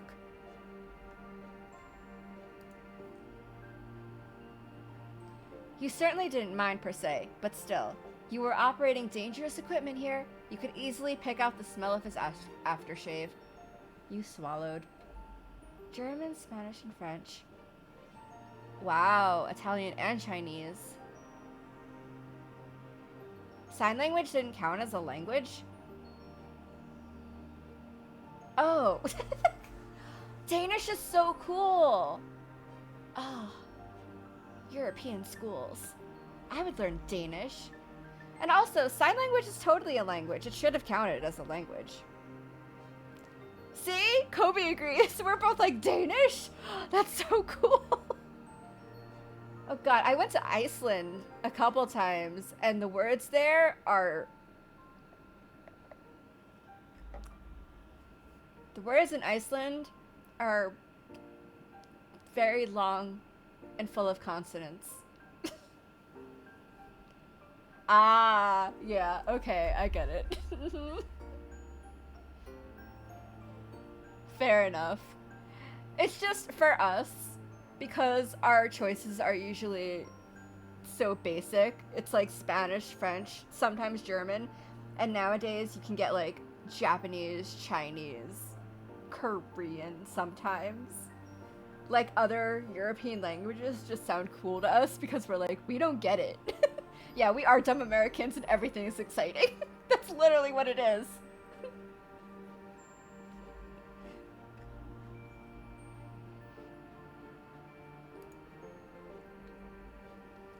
At some point, he concluded that he was crowding you overmuch and took a few small steps to a safer distance.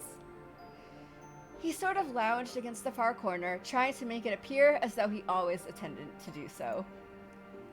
Baxter worked quite hard behind the scenes to give off the impression that everything he did was totally effortless. Maybe it came from being a dancer. You pondered these things during the tedious mixing process. It was so cute. Of course, you already knew Baxter was pretty adorable. It wasn't too long before you had the frosting looking halfway decent and turned the whisk off. Baxter took that as his cue to come back over, smiling pleasantly. Thanks. Thanks for taking care of that, Ryan. It was a team effort, you're welcome. That was nothing. I eat frosting for breakfast. You smiled in return, you sighed with relief. You shot him a cheeky thumbs up while taking a lick off the oh, we're taking a lick off the whisk.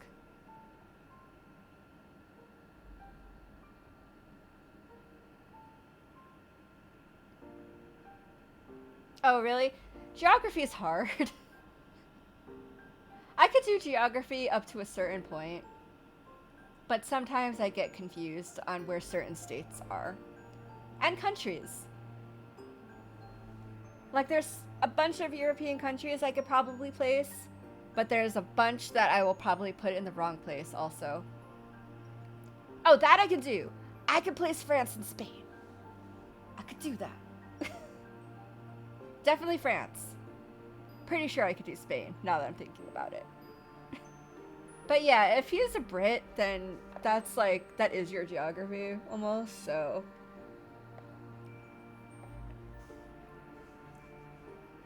I can yeah. That's funny.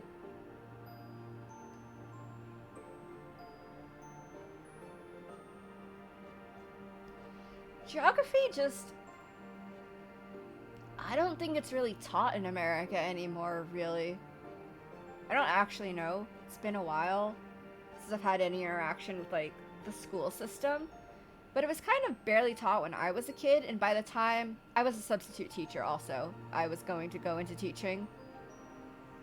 But I didn't. But I subbed for a while. And even then, I don't think any geography was in the classrooms by the time I was subbing. Yeah.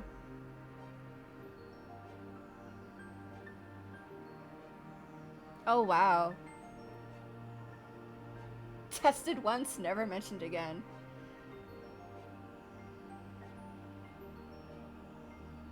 Yeah.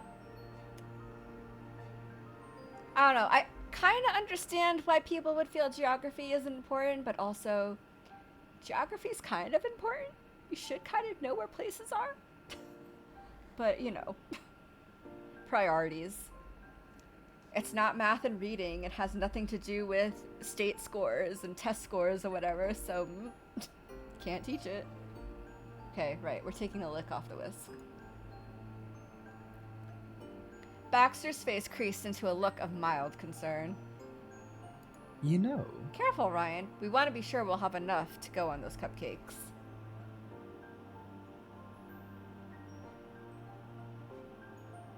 Yeah.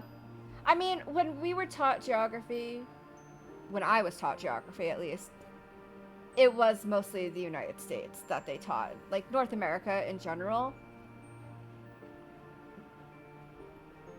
Like, I don't remember my school really going into the geography of any other continent. Because I think the United States is complicated enough for people to try and remember. They didn't want to confuse us with European and the rest of the world's geography. But I still feel like it'd be good to know, like, at least get a base of world geography down. Honestly, the internet helped me more with geography, because once the internet started happening, whenever I would hear about places, I would look them up and just kind of look at maps and stuff, so that was how I got an idea of things. Oh, and we used to have the World Atlas. I didn't look at it in school, but my parents had weird books, okay? They had weird scholarly books, even though we never used them. So, and when I was younger, I used to actually like looking at the World Atlas, so I would actually see like countries and stuff. Not that I remembered most of the names or where they actually were, but I had a vague idea. Yeah, exactly. Look, pretty much the entire, like, most of Africa and most of the entire Middle East, I have no clue. None of that. I don't know. I don't know any of that. In fact, I think the only African country I know is South Africa.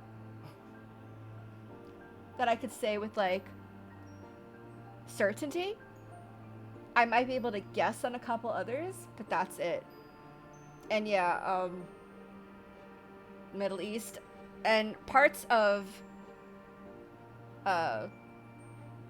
Europe also, like the more Baltic side of Europe.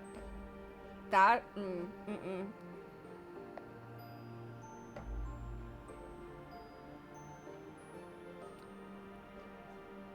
Okay, so I know there's a big one in Africa. I just don't remember the name of it.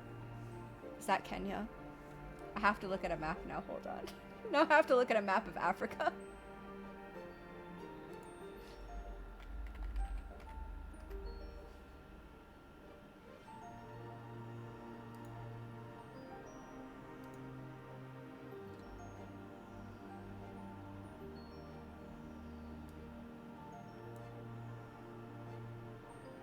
Nope. Nope, not what I was thinking of. Never mind. Yep, I have now glanced at a map of Africa, and I was correct. The only thing I would be able to point out is South Africa.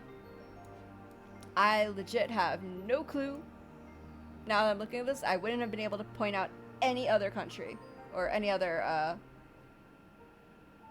yeah, country, right?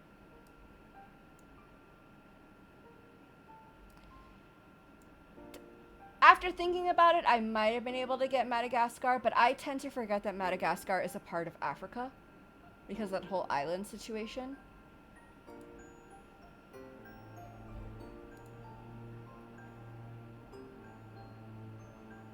Oh, cool.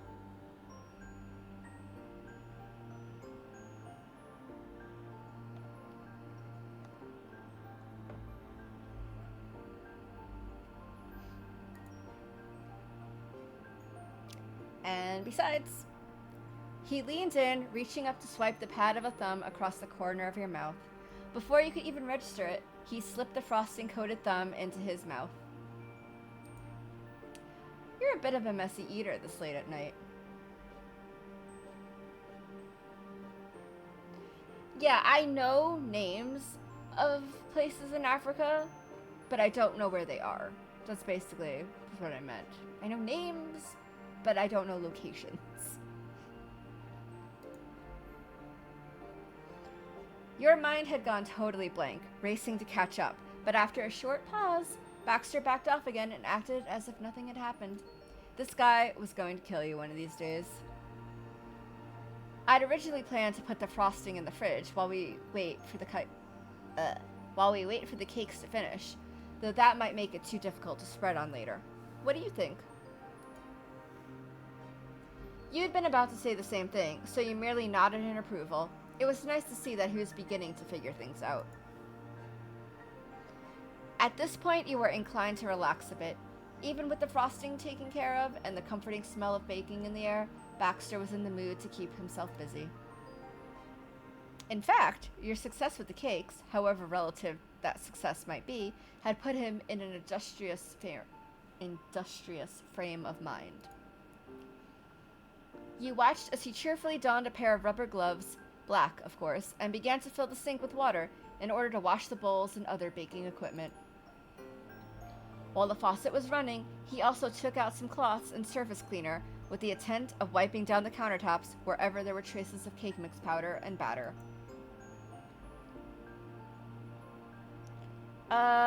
We'll help him out with the cleaning. He gave you a silent smile of gratitude as you picked up one of the rags and the bottle of cleaner. You didn't exchange words. There was no need. Suddenly, there was a bright tinkling sound. It jolted you out of whatever thought you'd been having.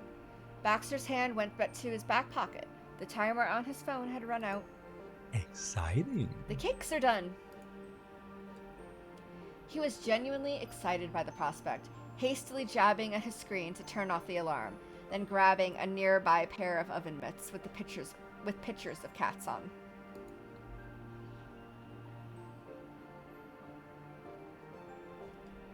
They must have belonged to the owner of the condo, rather than Baxter himself, since the fabric was a deep red color. The cats were all black and white, though. You suppose that counted. Carefully, cautiously, he eased the 3 baking pans out of the oven, placing them one by one onto the granite counter. He even recalled which had gone in first, second, and third, and removed them in proper order. The cakes looked good. They'd risen uniformly, and the color was a nice, rich chocolate brown. They hadn't dried out either. You could see a faint, moist sheen on the surface. You chimed up as you admired your handiwork. Do you have anything to go underneath the pans? To protect the counter, I mean. Oh, that's a good point. I don't think there's anything here, though. Should be fine. Hopefully. The stone is real, not a veneer over less sturdy material. Baxter stared down at the cakes, his face thoughtful. Then he removed the oven gloves, folded them on the tabletop, and pinched the bridge of his nose, eyes closed. So... I dread to ask, but how many of these were we supposed to make? I've only now realized I never asked Terry how much food she needs. Oh, you hadn't thought of that. While it had been decided you bring cupcakes, Terry had never said anything about the quantity. She simply wanted another dessert besides her cake. You explained as much to Baxter. He breathed in through his nose, then sighed deeply and opened his eyes. Perhaps that's because Terry doesn't know herself. That's understandable. This whole party was extempore? Extempore.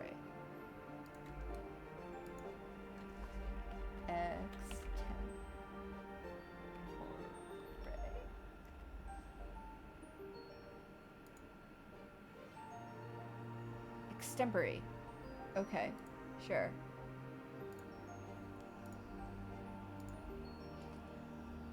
I do hope 36 is enough. Even with the spare batter, we don't have time to prepare another batch. Not if they're to cool and be frosted before the event. I must extend my thanks once again that you brought your family's spare tins over. Otherwise, the crowd would be fighting over a paltry 12 cupcakes. You're welcome. We got lucky. Speaking of your family, you check the clock on your phone to see how long ago you bade them farewell. Wow, it had already gone past midnight. You couldn't believe it had gotten so late, and you couldn't even start the frosting until the cakes had cooled, which might take another hour or more. You put the phone down, glancing in Baxter's direction. You were acutely aware he was doing you a favor, more than one for that matter, and you didn't want to further impose if it'd be an issue.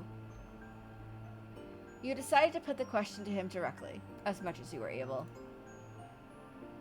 What would be worse, staying up even later to finish everything tonight, or getting up bright and early tomorrow morning? Baxter scrunched up his face, his boyish nose wrinkling in distaste. Waking early, no question. Of course you knew he'd say that before you even asked, but you wanted to give him the choice. It's fine, don't worry. I will stay awake as long as needed to see this endeavor through. I understood what I was signing up for when I offered to help. More or less. Though I honestly don't mind if you head home and get some rest. I can idle around until the cakes have set, and then, well, you know, the rest. Until today, I never baked before, and by extension, I am 99% certain I've never frosted a cake before either. But I can manage.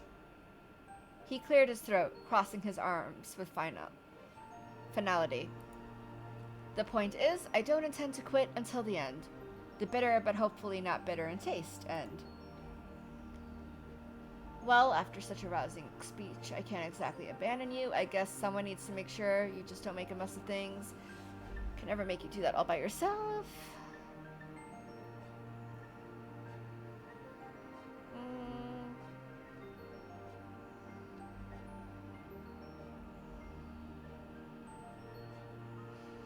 I can never make you do that all by yourself. I appreciate the understanding. I appreciate it greatly, both your continued company and your help. We'll get through this with, what was it? The awesome and terrible power of teamwork? Bow down. Of course. All hail. The commitment made, you decided to put the cakes in the freezer for a short while to help speed the cooling process along. The 3 tins fit snugly inside. Nothing left to do but wait. I wonder how Terry's cake is coming along. Now I know exactly how hard planning a party is. This has been nice. You know, this is actually pretty fun.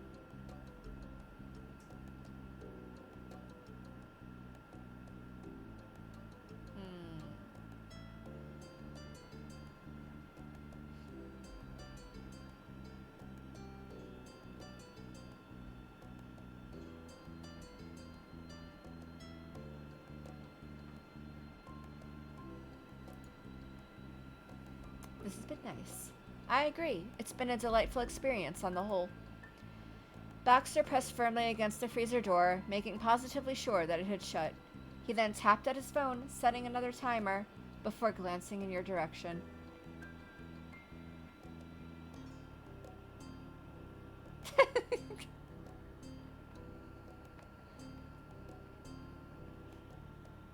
Seriously, he was. Well, Since we need to wait a while longer, why don't we take this opportunity to rest? You're welcome to use either the couch or chair in the living room. He ran a finger around his collar before putting a hand to his forehead, pantomiming fatigue. I must say, trying to keep up with you is taking its toll on my stamina. I'm starting to feel the effects. Couch, chair, stretch my legs in the lounge for a bit.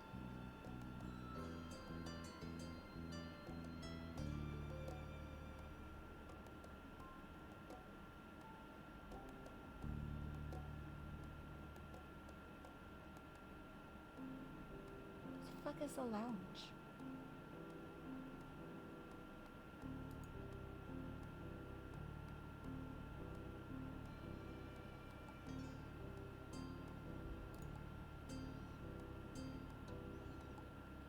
Doesn't matter. Okay.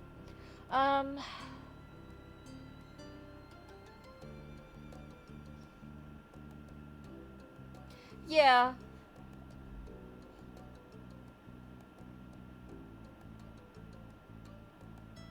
We'll do the couch one. Of course, please go right ahead. Oh, before you go. He held up a hand, gesturing vaguely about. I'd almost forgotten where we were. I'll join you shortly, but can I bring you anything refreshing to drink? I was about to get myself a little something. Yeah, I'm guessing it's the living room in general, but like... Yeah, lounge, sitting room, something like that. I'm guessing that just means the living room, but like...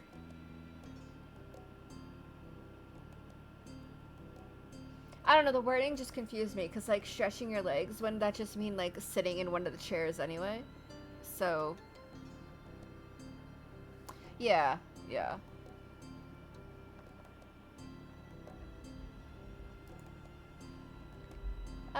Just some water. Certainly. I'll bring a glass along. You made your way into the sitting area, making yourself at home on the generously sized couch. It was unexpectedly comfortable for one so fashionable. The house is built on an open plan to the extent that you could still see Baxter over in the kitchen from where you were waiting. He opened one of the cabinets and took out something that looked suspiciously like one of the plastic champagne flutes you and Terry had bought earlier today. Except that one was real glass. From the fridge, he fetched a large green bottle from a side shelf, which you hadn't spotted before. He needed to screw a cork off the top. Out of it poured a fizzy liquid, pale gold in color.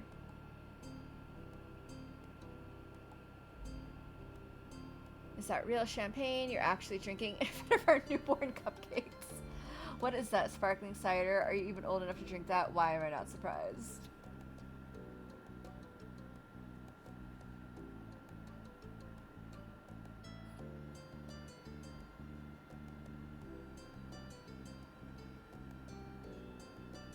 Wait, is that real champagne? Or the joke?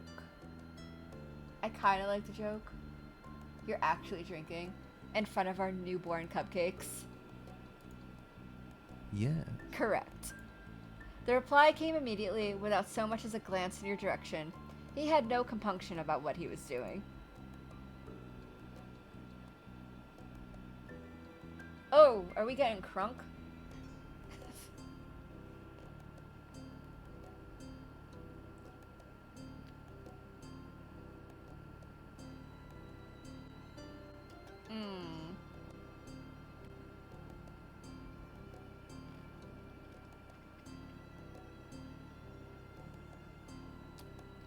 This is too unsure for me. Just the, can I try some? But, like, this is also just, like, too, like, meh.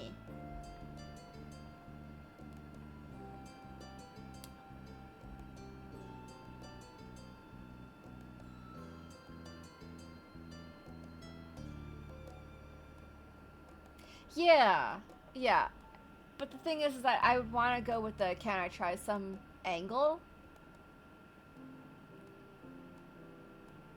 I mean, this one would be fine too, I guess. I just don't like how either of these are worded.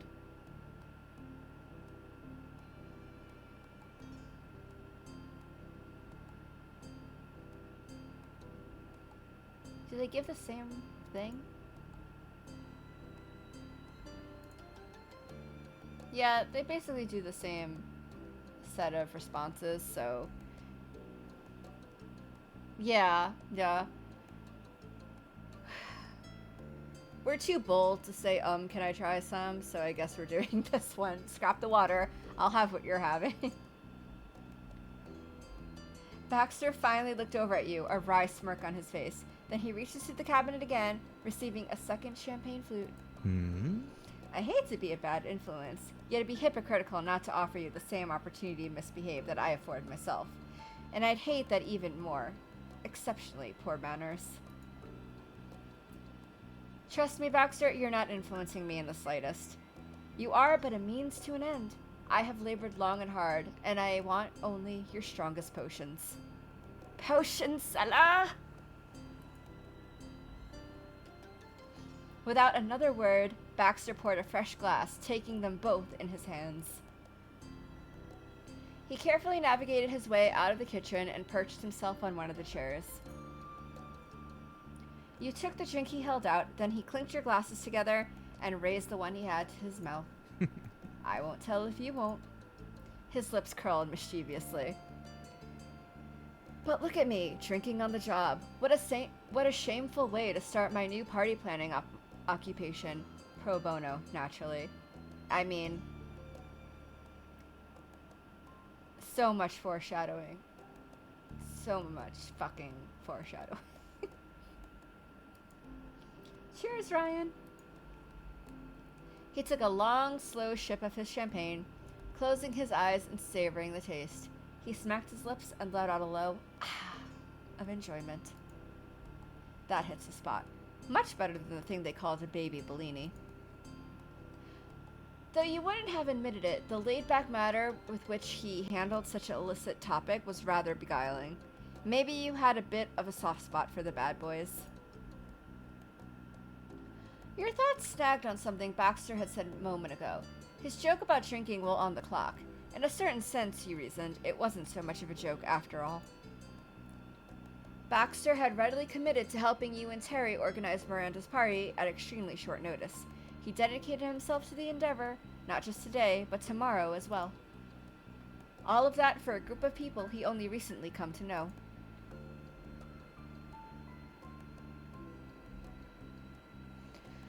Why are you trying so hard for people you just met?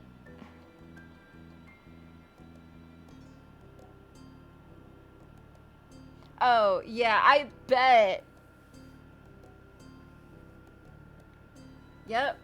21 in America.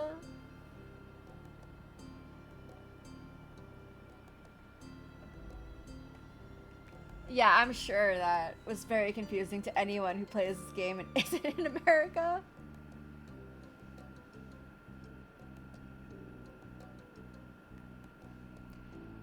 Are you really enjoying yourself? Thanks for being so helpful with all this. Hey, Baxter, thanks for being so helpful with all this. That's what we'll go with. Baxter didn't meet your gaze, his eyes wandering around the room as he gently swirled the champagne in his glass. He took another slow sip before answering, intentionally dramatic. My pleasure. You're welcome, Ryan.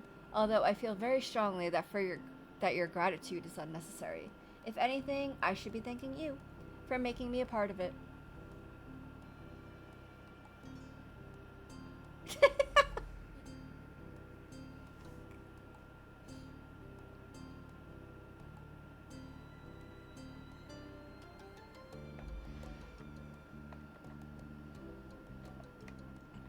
Yeah, well, it's only legal at 21. The underage drinking does happen quite often in America, because 21 is a stupid age to have it at. But, you know, whatever. And so, yeah, media makes a big deal out of it. They always make such a big deal out of it. Like, oh, they're underage. Like, they're fucking 18. It's fine.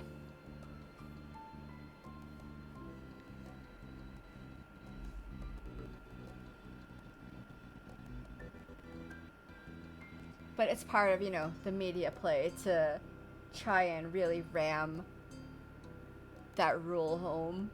Like, oh, underage drinking is a very bad no-no. Like, it's the worst thing you can do. It's kind of like how some countries make such a big deal out of marijuana. I don't happen to like it personally. So it's not something I smoke. It's not something I enjoy smelling. I know people who do, and I'm of the opinion if you want to do it, do it. Like, it's your life. And also, it's like, yeah, it's a drug or whatever, but there are worse drugs out there that people could be doing. And it's always so weird to me when people are like, oh, they were smoking weed. Oh my God. How could they? Such a scandal. I'm just like, there are a lot of worse things this person could be doing. I think we need to chill a little bit. Yeah, I don't pick options that disapproves either, because that's just not how I view it. and I grew up in America. I thought it was stupid when I was around that age. I think it's stupid now that I'm older. My opinion hasn't changed. So it's just constantly stupid. And people make it far too much of a big deal. Like, make it a big deal if it's like children who are drinking. Not, older teenager. Mm-hmm. Yeah, obviously, you have to take legality into consideration. But I live in a state where it's very legal. Very, very legal.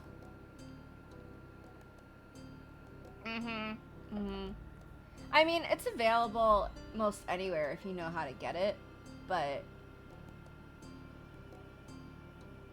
beyond the medicinal uses of it, again, it's like I kind of feel like weed in general should fall under the same category as alcohol, basically.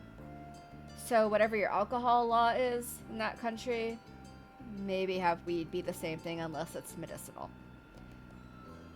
In America, that would be the stupid 21 thing, but America's never going to change their fucking age. Again, they made it higher.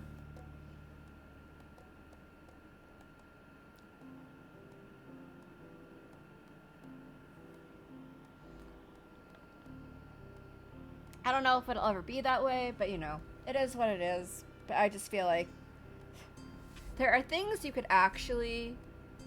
Yeah, exactly. That's why 21...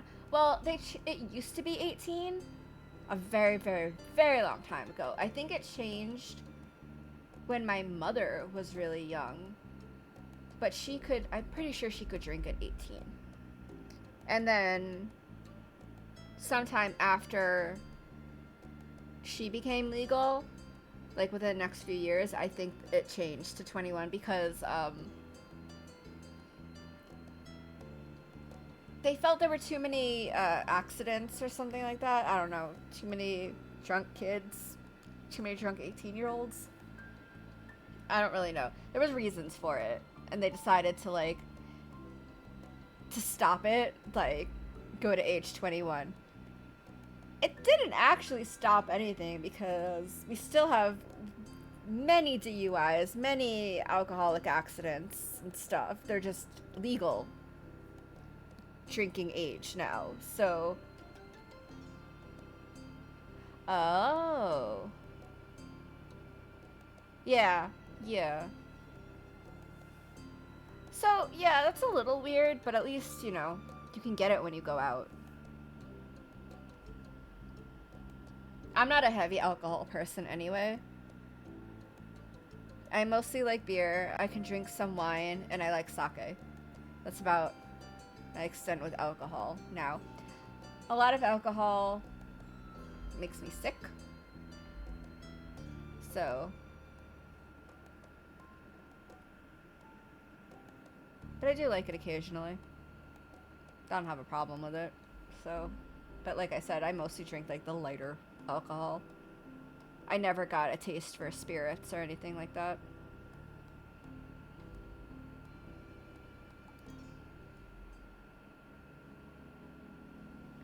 I couldn't have devised a more pleasant way to spend my time here, even if I tried. And to be frank, I have tried.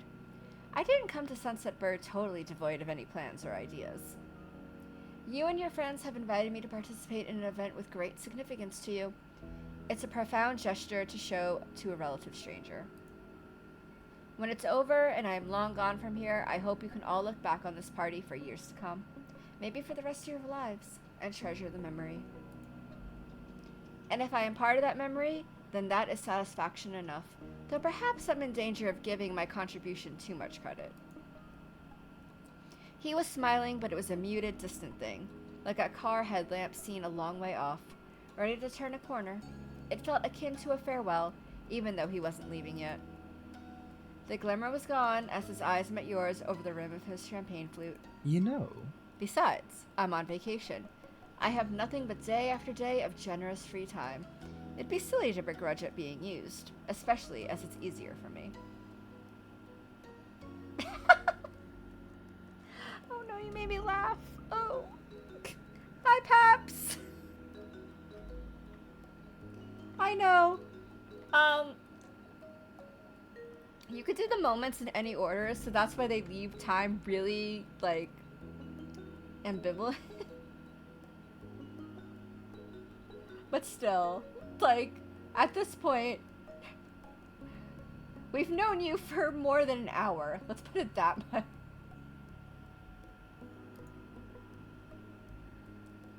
This party is only a party from my perspective, which means I can put my head back and simply bask in the occasion with the highs and the lows. For you and your friends, this is important. It has weight. I have to say, I'm curious about the situation. You and Terry are both determined to make this a big event, but for all that, it seems a rather a one-off affair. Not wishing to sound critical, but if you were in the regular habit of throwing each other parties, I would have expected better preparation for, well, the preparation. To be honest, Is there something about this specific birthday that warranted such a special affair? You found yourself taken aback by this. It wasn't like you hadn't thought about it either. You've been doing as much earlier tonight. But what with the rush to get all the ingredients and baking the cakes, you'd been distracted since then. All at once, the feelings you suppressed bubbled back up to the surface. Slowly, hesitantly, you began to talk. This might be the last birthday we get to celebrate together. I've known Cove basically my whole life. Terry and Randy not as long. Still, they're important to me. Soon we'll be grown up, and we'll head off to different places in life. And I can't just sit around without making the most of what we have left. No way. That's why this party has to be amazing. At least, that's how I feel. As he listened to your explanation, Baxter regarded you with a solemn expression. There was a pinch in his forehead where his eyebrows had come together. He was all sympathy. I'm sorry. I'm sorry you're going through a difficult experience. I wish I knew how to alleviate matters. It's so uncertain. Sadly, there are few, if any, guarantees in the world. Or rather, such is the case for the vast majority of us. I can believe there are people who can remain close to each other in spite of distance and years between them. Those who will remain in your life always. His countenance had softened, a faint hopefulness lighting his face as moonlight on water. He spoke with tenderness. I believe you will find those kinds of people. Said that whole line for me. I really do. And while nobody can say for sure, I'd bet that you already have.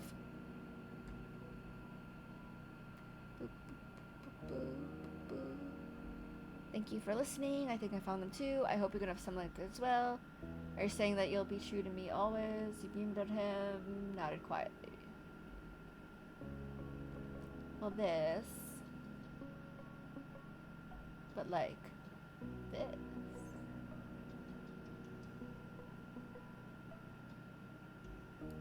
That's wonderful.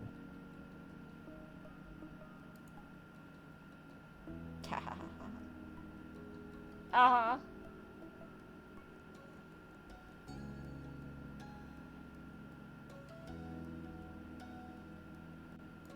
Thank you.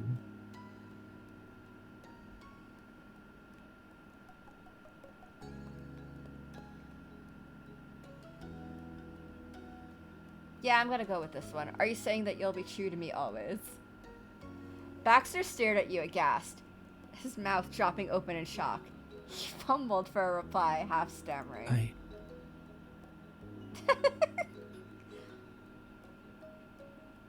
I'm sorry, that wasn't my intention at all. I'd be the last person to claim I'm a shrinking violet, but I'm not so brazen as to suggest. No, I meant the friends you have here. I know. Little idiot. It's an out again? Damn, they're having trouble.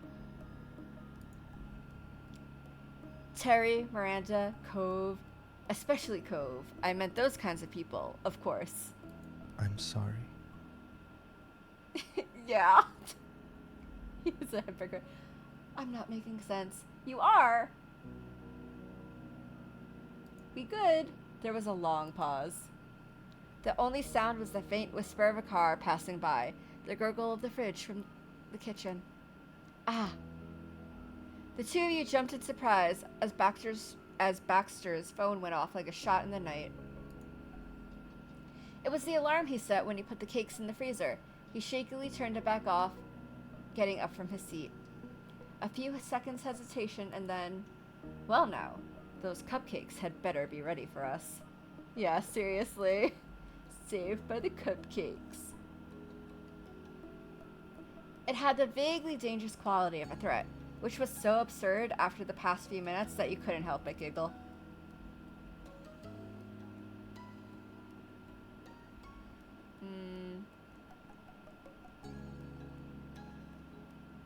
You made to follow Baxter, a spring in your step as you went. But this was it, the final stretch before the finish line. You left the living room and returned to the kitchen where Baxter propped open the freezer door. You retrieved the bowl of frosting and a plastic bag for piping, along with the tubes of glitter Terry had given you hours ago. We can each take half and do the frosting and dusting in one go, right? Wish me luck. Gotcha. Good luck.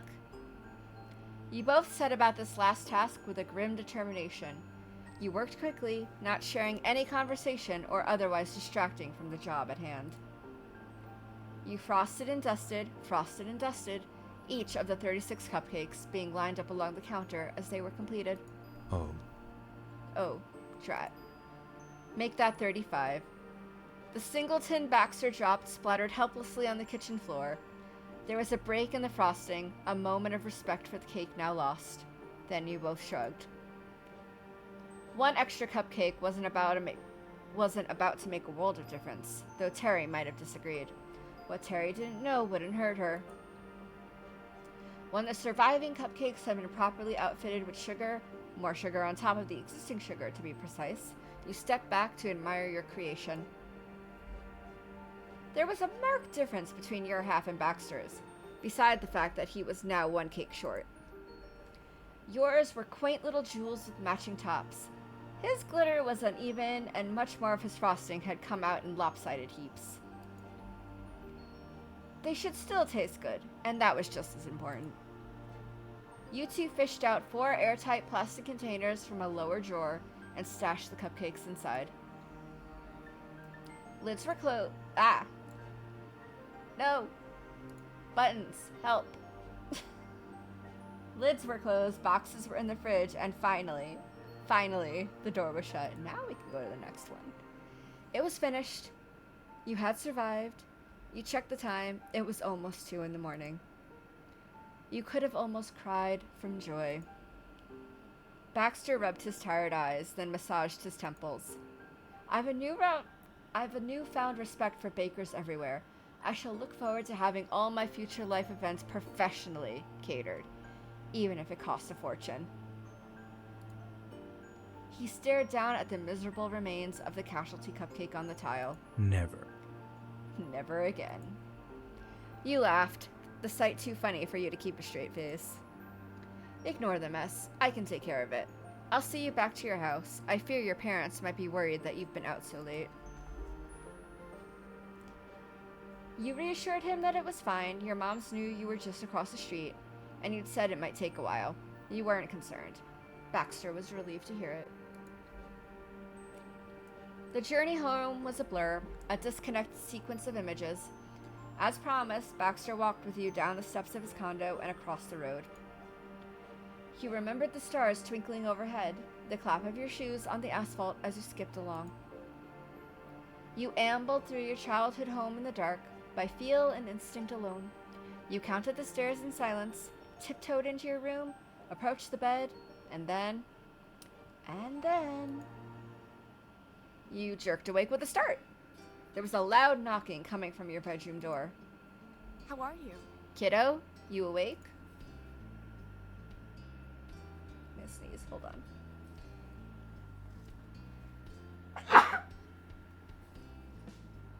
Excuse me.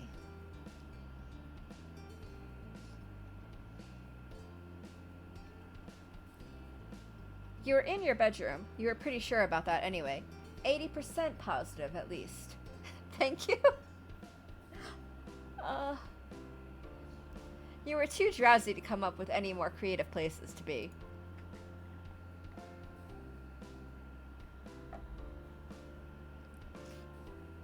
But beside the basic and likely fact of existing in your bedroom, you found that you hadn't the faintest idea what was going on. There had been a voice, right? You remembered a voice. Terry phoned the house earlier, but you missed her. There it was again. Your mom's voice. As you slowly blinked awake, realization came to you in stages. You recall the events of yesterday. The living sensations swam in your memory, a frantic afternoon of planning, of shopping, and of sugar. At some point, you had ended up in your bed and asleep, but you didn't recall setting an alarm. Terry had said she'd pick you up at 7 this morning, so she was your wake-up call for the day. You threw the covers off, getting out of bed as noisily as you could manage. Noisily? Alright, I'm up. Standing in the middle of your room, your mind blanked. Then you scrunched up your face really tight and allowed your brain to form a coherent thought. Miranda's birthday. It was Miranda's birthday. You hastily changed into a fresh set of clothes, tried to tame your bedhead as best you could, and then raced downstairs. You bade your moms a quick farewell. Have fun. And say happy birthday to Miranda from us, okay? You barely had enough time to yell a quick thank you over your shoulder before you were out the front door. When you stepped outside, Cove was there, waiting for you on the sidewalk.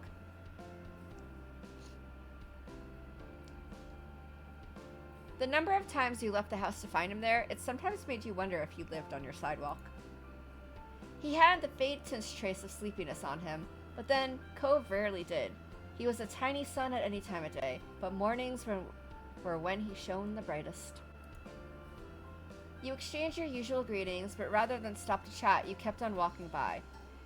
As you explained to him, the cakes were at Baxter's place, and you needed to go pick them up. Oh, Alright.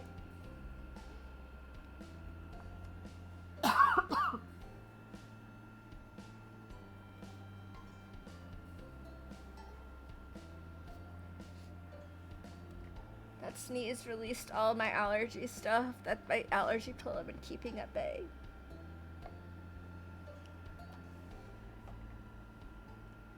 I'm muting for a moment, give me a moment.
Sorry about that.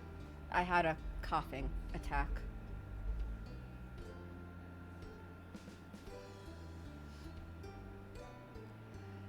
Okay.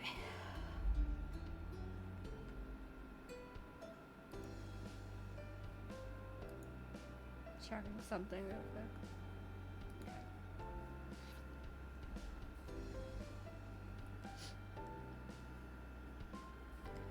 Ugh, that was bad. Be glad I muted, because I literally sounded like I was dying there for a moment.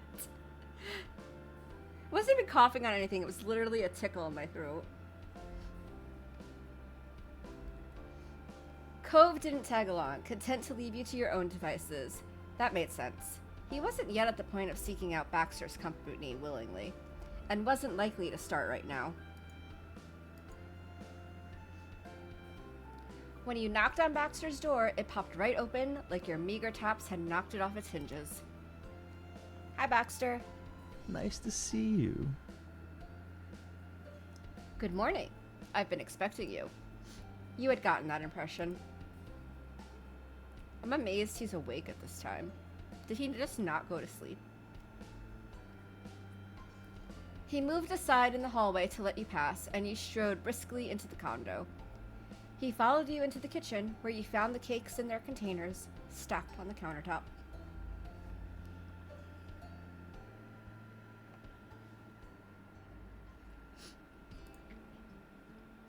The big day is finally here. Excuse me. His composure had been broken with an enormous yawn, the size you hadn't seen since the coffee shop. Hey, I'm just wondering, what time did you go to bed last night? Honestly. Truthfully, I knew it. He was too awake to have been sleeping. I didn't make it to bed. You weren't surprised by now. Baxter was just like that, but you still felt a pang of guilt. You were putting him through the ringer with this party. It's not an issue.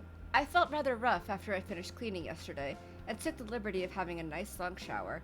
I also prefer to avoid going to bed with damp hair.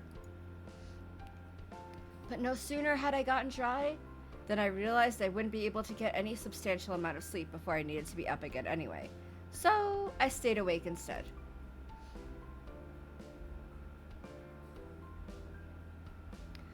Maybe try to take a nap. I barely slept either. You're wild. I hope you don't feel unwell or anything. If he takes a nap, he'll be out.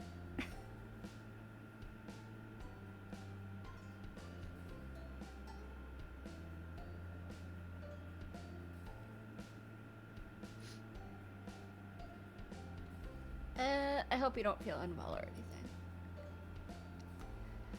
A lack of sleep for one day is hardly enough to kill me. Don't worry. Still, the thought is appreciated. Now. Enough about me. Let's take these delicacies outside and wait for Terry. She texted me earlier to let me know she was on her way. I imagine you received a similar message.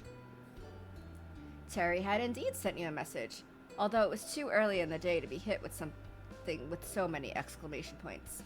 How much sleep had she gotten? He picked up 2 of the waiting boxes, leaving you to carry the remainder. You didn't linger, heading straight for the front entrance. Baxter came out behind you with the key. He had trouble with the logistics, eventually resorting to balancing the containers on one hand, like a serving tray, before closing and locking the door with the other.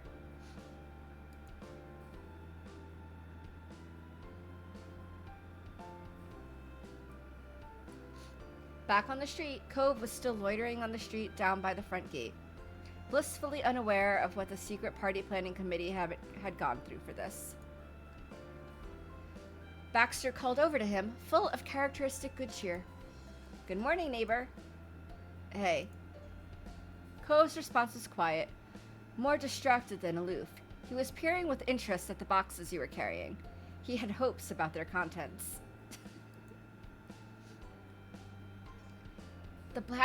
The plastic was kind of foggy and translucent, so it wasn't quite possible to tell what was inside. But Cove intuited that whatever it was edible. The boy was like a shark sometimes. See? My friend, you were looking at 35 of the finest freshly baked chocolate cupcakes with cream cheese frosting.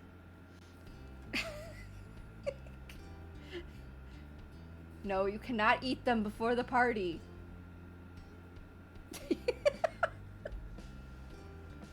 Cove and food is its own relationship. Cove's face visibly lit up. at the word cake, as if he'd been offered one already. That's great! I believe Terry is also bringing a proper birthday cake from home as well.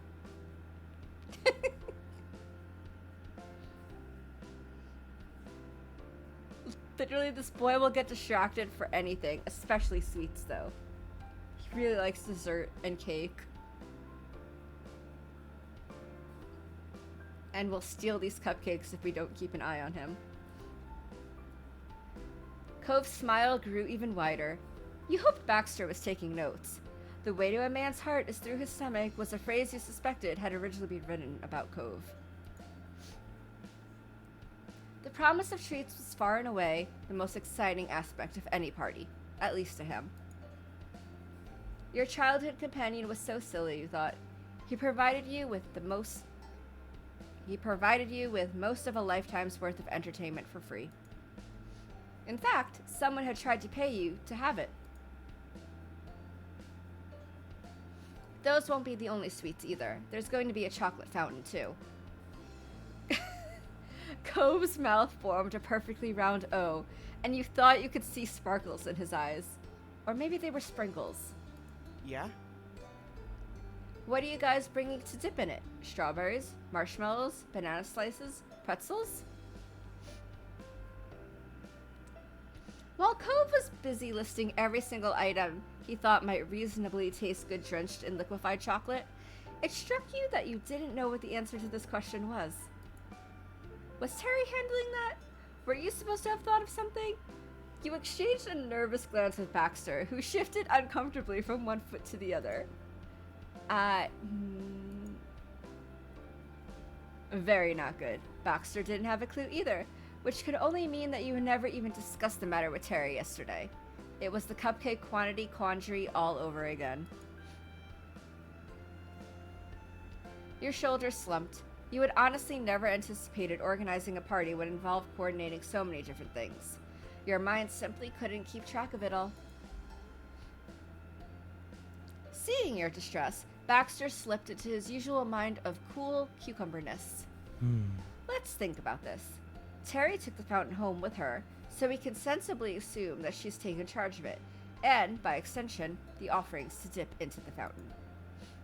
However, time isn't on our side, and luck has not been either. In order to be 100% absolutely crystal clear about the matter, we should text her and ask. Although, if she's currently driving... He trailed off, a hint of anxiety managing to mar even his carefully schooled demeanor. You all exchanged a new set of nervous glances, Cove joining in this time. This problem was one even he could worry about. We should grab stuff. Our houses are right here, and you know what Terry's like. If she knew what she was going to do, she would have said so already.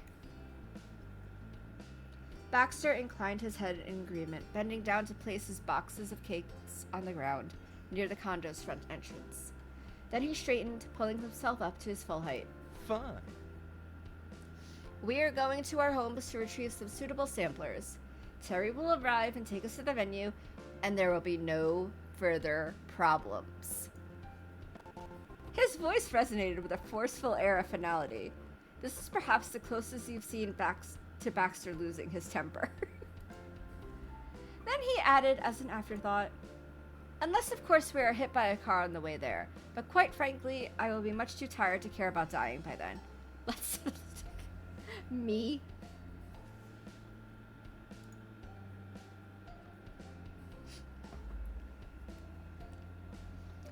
He was right. It had to be done. You simply put down your box of cupcakes next to Baxter's. Then the three of you made a run for it, each going your separate ways. You dashed over to the road and hopped inside your house, heading directly for the kitchen. You opened the cabinets at random, racking your brain for anything to bring. What would go in a chocolate fountain? You wished you paid more attention to what Cove had been saying earlier. Okay.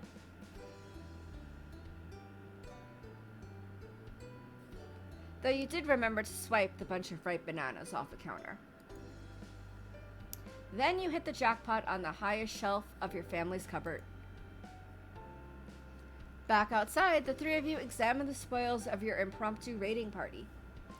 There were several types of assorted fruits, marshmallows, some cookies, pretzels, and a box of granola bars. The last item, one of Cove's, had Baxter chuckling under his breath. Not bad. I have to say, I've never heard of granola bars being dipped in a fountain before, chocolate or otherwise. Hey! Would you rather I'd brought protein bars instead? No, this is good. It'll be a novel addition, not to mention easy for all people to hold without a utensil. Besides, I hardly contributed at all. He gestured a little timidly to the bag of salted pretzels, his sole addition to the haul. It was all he had to bring. You'd save the day by finding your mom's and Liz's special treats. 3 types of cookies and big marshmallows. They'd have to sacrifice for this event, as everyone else did. Right, I brought some bags along to put everything in. I can carry those while you two handle the cakes. You and Baxter both praised Cove's quick thinking and gratefully dumped everything into the bags he held out. Then you gathered up the boxes of cupcakes. You mingled about, making idle conversation about the upcoming party, and trading some anecdotes with Cove about the baking process from the night before. He was especially mournful to hear about the accident that had claimed the 36th cupcake. But soon there was the telltale sign of a vehicle approaching at speed. The Brooks van pulled up alongside you, and the horn honked loudly in greeting. Terry had arrived.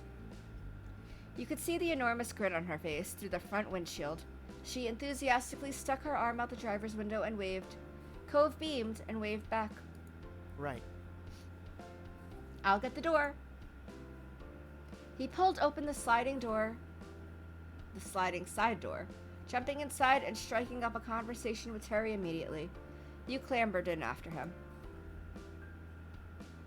The car was normally spacious, but since you filled it up with party equipment yesterday, it had gotten cramped. You made room for the additional food wherever you could. Hey, buddies. You ready to make like an RPG and party up? Not really. Were you ready to have a chocolate fountain? What did you bring to dip in it? Being subjected to this accusation right out of the gate knocked Terry completely off her stride. Her expression was utterly baffled. Cove, how do you know about the chocolate fountain? I almost forgot we even had a chocolate fountain. Then Terry clapped a hand to her forehead, her eyes wide. Oh shoot! I forgot to bring stuff for the chocolate fountain! Terry started panicking, but Baxter promptly headed that off at the pass, with a casual rap of his knuckles against the external wall of the van. He leaned in through the side door, having stopped short of climbing inside after you and Cove.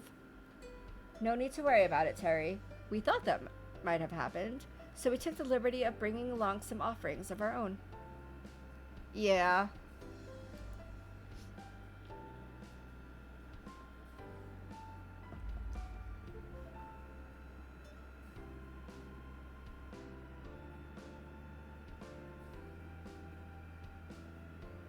Terry is very... I'm not surprised, but yes, relatable. You guys got the goods? Of course. Right here. Cove held up one of the bags of extra supplies he was still clutching, jiggling it enticingly. Terry placed a hand heavily to her heart. Crap, you are my saviors. But don't scare me like that. I thought this party was a bust. And do you know how many times I thought that in the last 12 hours? You're so lucky you're not doing this by yourself, Terry. Where would you be without us? Where would your fountain be without us?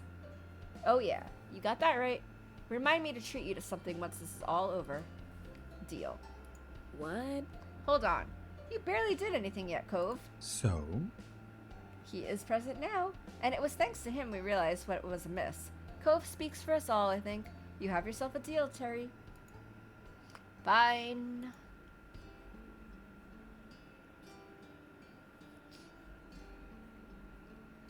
Slowly but surely, you felt some of the stress from the last several hours fade away in the company of your friends. Maybe this whole thing would work out all right in the end.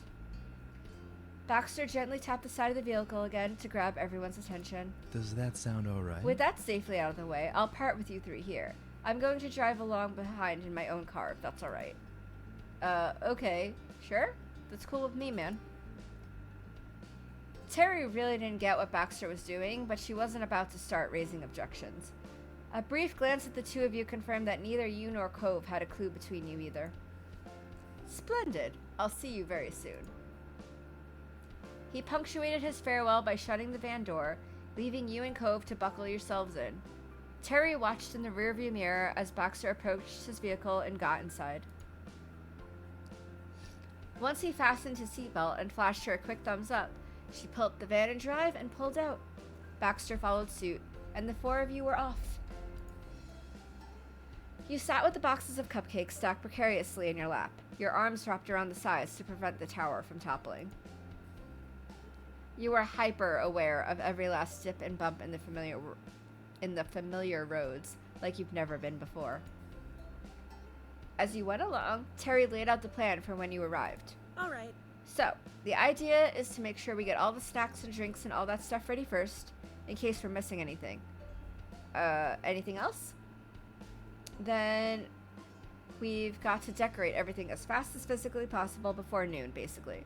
That's when people should start showing up. We're going to order some sandwich platters and salad bowls and stuff on delivery. Those should be there for people to eat along with the cake. Sort of like a late lunch. Oh. Oh, and by we, I mean Randy's mom and dad. We're off the hook for that part.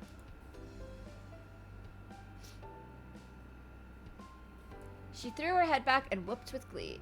A sound that was pure and clear as the morning. You felt her infectious enthusiasm. She continued. Anyways, Randy doesn't want to have her party drag on forever, and we'll need time to clean up before the place closes, so we're going to wrap things up for the event before dinner. When the guests are gone, we'll have until 10 before we'll get kicked out of the room. Now, I won't sugarcoat it, or even chocolate coat it, team. It's going to be another long day for all of us. Just don't forget, Randy's going to be amazed, and it'll all be worth the effort. I just know it. You closed your eyes, leaning back against the seat of the van. Terry was speaking the truth, of course, about all of it. It was to be another grueling day. But you had your friends, and you were grateful. Wait. You had your friends, and you were grateful to be huddling in the back of a van, surrounded by a mountain of bags and 35 cupcakes in your lap. To be alive, to be there. You might have been in some danger of falling asleep again, sitting down for too long, but before you nodded off, Terry was parking the van in the lot outside a large building. It looked like it hosts generic offices rather than parties. You couldn't judge a book by its cover, apparently. We're here. Everybody out. On command, you and Cove dutifully climbed out of the van. Baxter was pulling up in his car, having managed to stick close to Terry the whole way. When your group had reassembled, there was a brief re-exchange of greetings. Terry wasn't in the mood to dawdle and clapped her hands together. Time to get moving. We've got a whole party truck to unload. Aye, aye, Captain. As you command, sir. Sure. You and Terry carried your respective desserts, while Cove and Baxter worked together to take a folded table from the back of the van. Oh, this room. I know this room.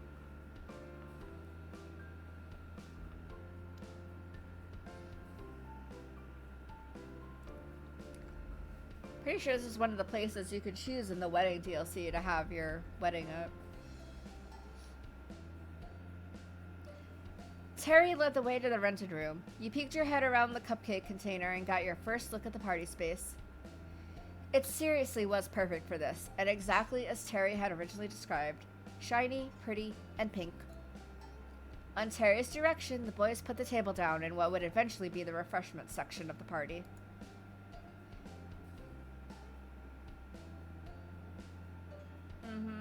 I never actually used this place, but I did look at all the options. It was too pink for me.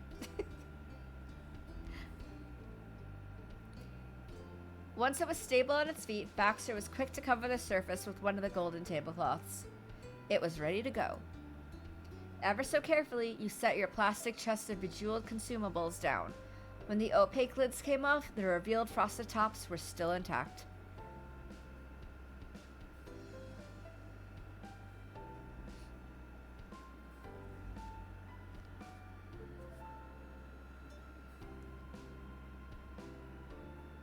On closer inspection, you could tell a few cupcakes on the left side of the container were slightly smushed, but the glitter coating hadn't rubbed off, so no one else would notice the imperfection.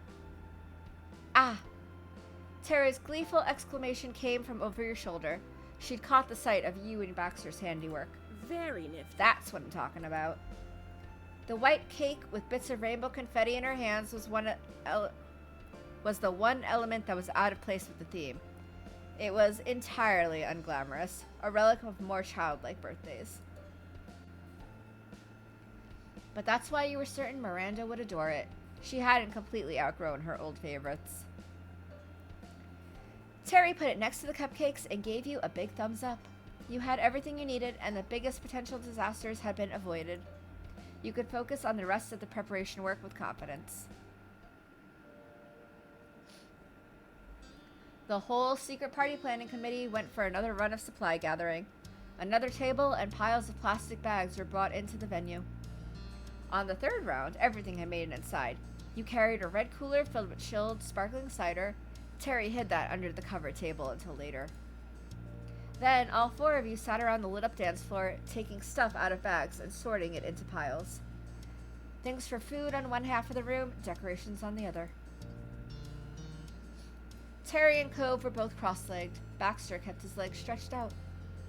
It was kind of like being a kid on Christmas, except instead of opening gifts, it was the things you have to set up. Instead of piles of wrapping paper all around, it was plastic thank you for shopping bags.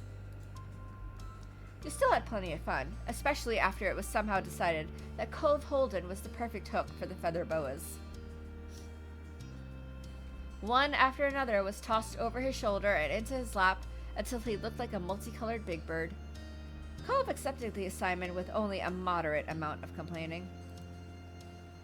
When the supplies were completely unpacked, Terry surveyed the collection of plates, napkins, utensils, plastic cups, and such. She announced that she'd handle the snack and drink arrangements. She delegated you, Baxter, and Cove to do everything else with the room. After a salute, Terry left the circle and headed to her station.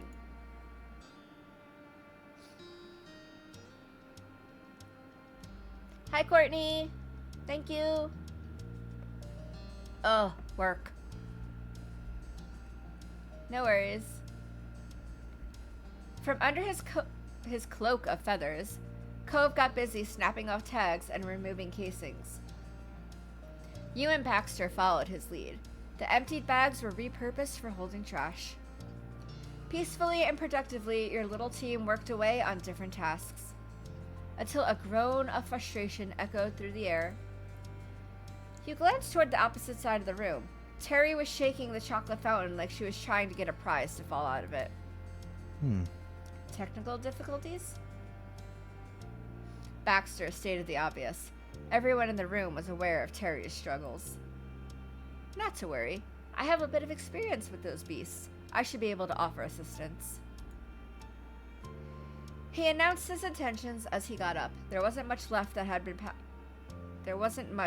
had packaging, and you wanted to make sure everything was alright, so you decided to go see Terry too.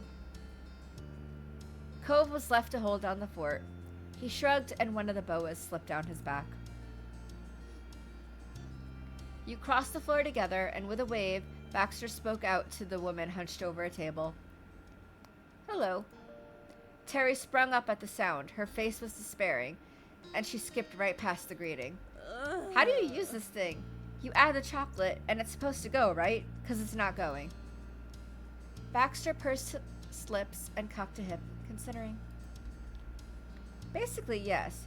You add the melted chocolate into the machine and turn it on. It takes a minute, but it should start to flow. We can troubleshoot. Wait, the melted chocolate? She released her clutch on the fountain. Doesn't it melt when you put it in? A pinch of frustration made Baxter wince. It was only momentary. Then he was smiling placatingly. He had to deliver bad news as pleasantly as possible. To use a chocolate fountain, the chocolate must be melted ahead of time. It won't cook in the machine. These novelties aren't that sophisticated. What? I didn't know that. I didn't know that. You didn't know that. I should have asked. I should have known. I should have been the one to set it up in the first place. Baxter's regrets grew and grew. Forgive me. You've never used one before, and I have. The both of them dropped their faces with a sigh, though the dramatics of their actions were on entirely different levels. Baxter's dejection was subtle, restrained. Meanwhile, Terry couldn't have exaggerated her misery more. After Baxter used his own money to get it and all the trouble you went to finding treats that could be used in it, the fountain ended up as a useless metal tower.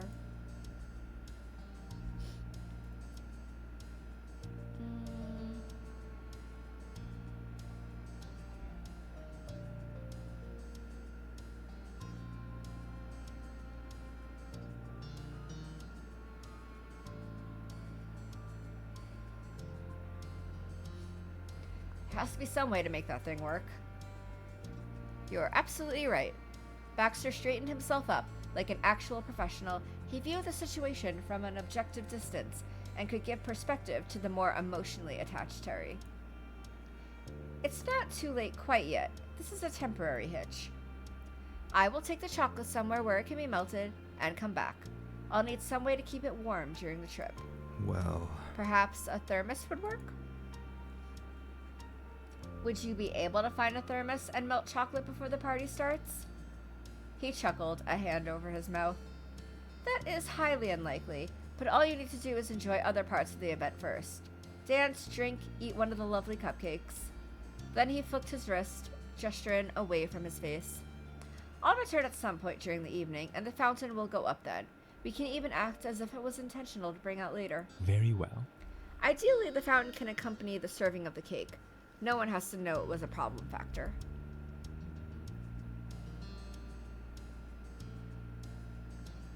But you'd miss so much of the party. He flashed a bold smile. I wasn't invited to this party. My intention was to leave when it started regardless. What? It was as if the floor dropped out from under you.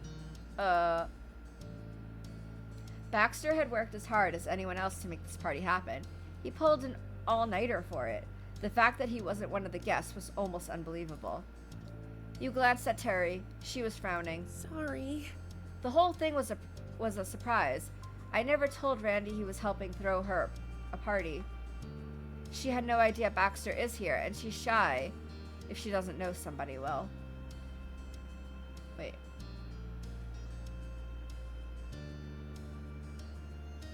Yeah. None of that was news to him. He was unruffled as ever. Exactly.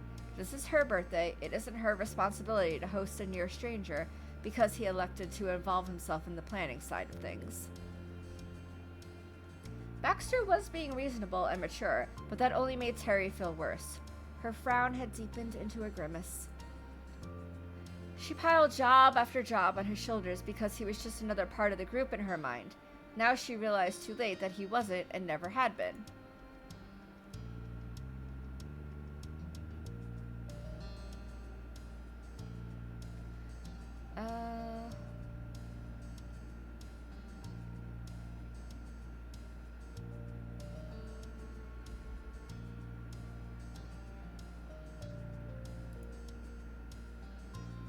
No, thank you. No, thank you.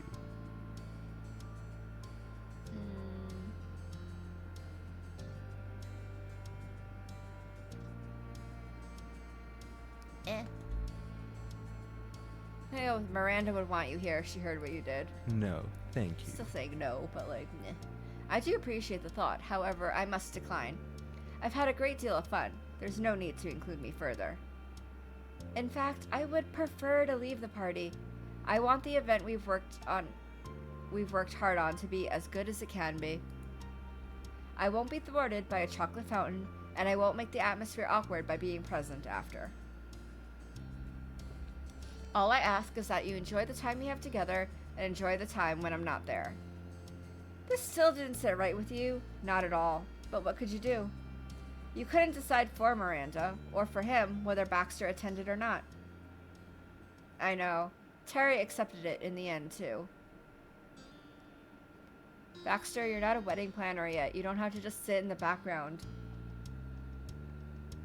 Yeah, so much foreshadowing. This moment has so much fucking foreshadowing in it. Okay, I get it. Thanks. Bye, Baxter. Take care.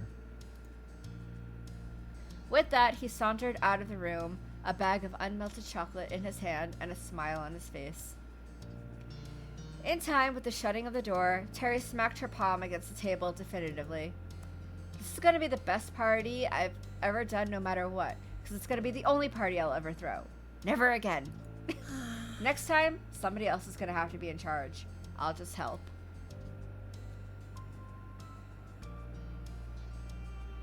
Baxter kind of already is in charge. Nah, if he was, the chocolate fountain would be going already. You laughed even more. She laughed too. Come on, Ryan. He's not gonna let us down, and we can't stop either. Let's finish this. Yeah. You spun around, only to come face to face with a fluffy Cove. He buried himself further in the feather boas and began fiddling with a balloon he must have inflated. Right. Cove was left to wait alone the entire time. He stared awkwardly, as did What's wrong? Terry. Is everything alright? We can only hope, Cove. We can only hope. Okay. Cove left it at that, not any more informed or assured. And so the party decorating continued with one less person. More balloons were blown up and placed about. Streamers were strung up, and you even moved a bench from a corner to center stage. Cove is so clueless. It would act as a makeshift throne for the queen of the day. Finally, all the trash bags were carted out of the event space and tossed into a dumpster outside. The three of you returned and stood in the center of the now cleared dance floor to admire your handiwork. Wall to wall, floor to ceiling, the room gleamed.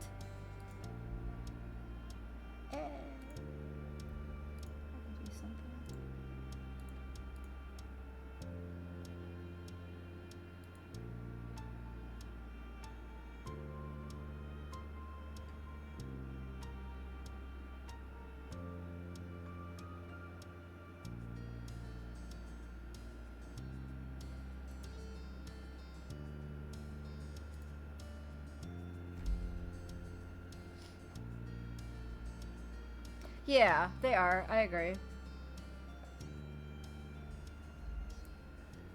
The three of you returned and stood in the center of the now cleared dance floor to admire your handiwork.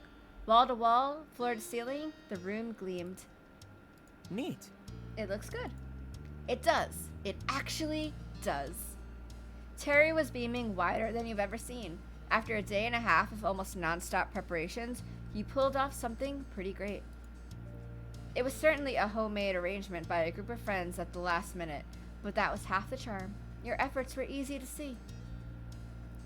You sat in a row along the edge of the stage, resting, waiting before the big event. No one talked. Cove tapped his foot. Until finally, Terry's phone went off. She read the message fervently. She murmured in haste. It's from Jude. The guests are arriving. I repeat, the guests are arriving. All right. Miranda, her siblings, her parents, aunts, uncles, cousins, friends, and other people, they're going to be in this room any minute. Be ready. Terry shot from the back of the room to the front in a matter of seconds. She hit the music on. She then strung a few bags along her arms. Those ones hadn't been used for trash.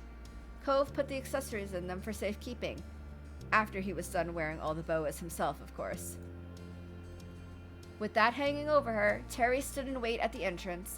You and Cove joined her. Noises could be heard on the other side. Cove's hands clenched. Terry clasped onto his shirt like she was about to meet her maker. Then the door slowly began to open. On the other side, a small crowd was huddled together. At the head of it was Miranda herself. Oh my gosh. The dazzling pink party room was reflected in Miranda's big sparkling eyes. Terry threw her bag-laden arms into the air. None of them fell off, fortunately. Surprise! Surprise! Surprise!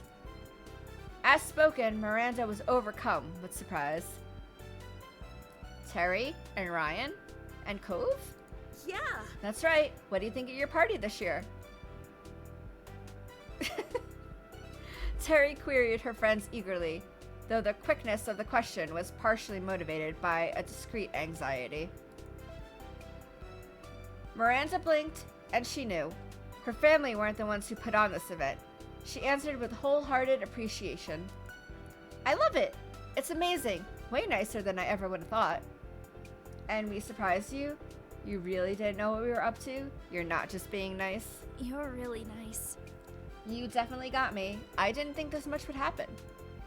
Especially since it's not my 18th birthday or 21st or anything like that. It's only 19. What? All your birthdays are a big deal. Randy giggled at Terry's assertion. While her eyes were closed, you and Terry shared a look. This party was more important than Miranda realized. Thanks a ton. This is exactly what I wanted, and I didn't even know it. Cove let out a relieved breath. Terry pumped a fist victoriously, and the bag she was holding flung around. Miranda's secret birthday bash was a hit. More and more guests gathered and wandered about. They openly admired the room. Terry nodded, pleased. Woo! It's party time. Let's use the stuff we got. She dumped the contents of each sack on an empty end of a table for everyone to access. A bunch of sunglasses clattered out with the boas. On top of the pile was the white one. Terry stashed that back in a bag and threw it under a tablecloth. You mentally gave her your thanks for the save. Even Baxter wasn't planning to use it, it was still for him. Miranda gave a clap. It was one delight after another today. Oh, it was one delight after another today.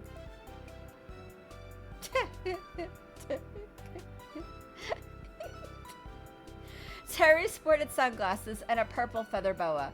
Cove just went for a pair of sunglasses. He had enough of wearing those boas already. Or maybe it wasn't fun when he was only allowed to take one. Miranda got her own oversized shades, but instead of a boa, she was granted the special birthday girl sash to set her apart from all the other attendees.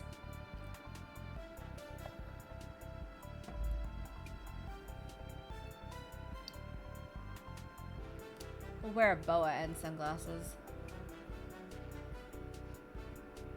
This made you feel like the glamorous diva from the interactive play. If only the person who was with you then could be here now. Nice, nice. All decked out for the party, Terry directed Miranda's attention to what else was on the tables. She was charmed anew when she saw the waiting rows of fake champagne and outright stunned when her eyes landed on the display of glittery cupcakes. So great. That's so pretty. Did you buy those? Nope. They're homemade. Really? They look like they're from a pro bakery. Thank you. Can I have one now, or are we waiting until it's time for cake? It's your call, birthday girl. She beamed. It was time for the queen to make her decree. Fun. Then I declare that we can all eat cupcakes right now. What a gracious hostess. Sounds good. Works for me. In unison, the three of them reached out for a treat.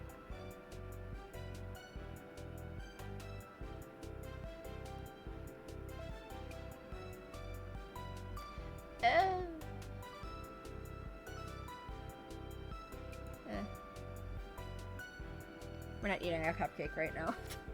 Terry licked the shiny frosting first. That was the most intriguing to her. Miranda broke the bottom of the cake and stuck it onto the frosting to make a cupcake sandwich before she took a bite.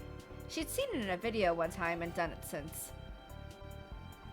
Cove crammed half the dessert into his mouth at once. They each had their own unique way of enjoying their confection, but enjoy it they did. It was too bad Baxter wasn't there to see the results of your shared labor. You'd have to at least let him know all the trouble wasn't in vain. Seriously, 3 kinds of people in the world.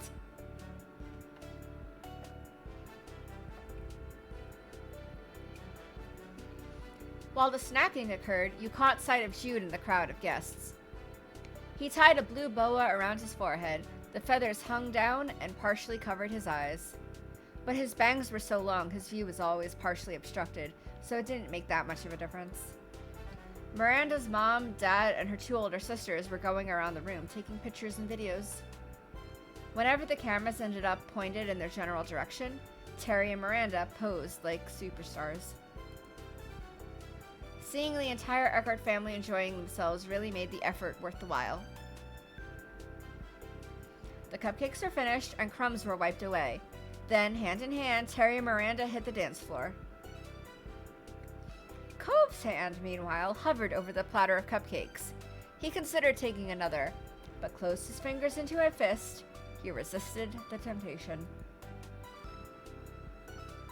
He jerked his head in the direction of your friends, encouraging you to come with.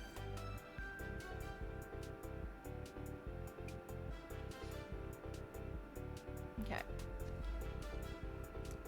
I know, good job, Cove. You didn't eat all the cupcakes left. I need the bathroom real quick, so I'm going to mute my mic and I shall be right back.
Okay, sorry about that.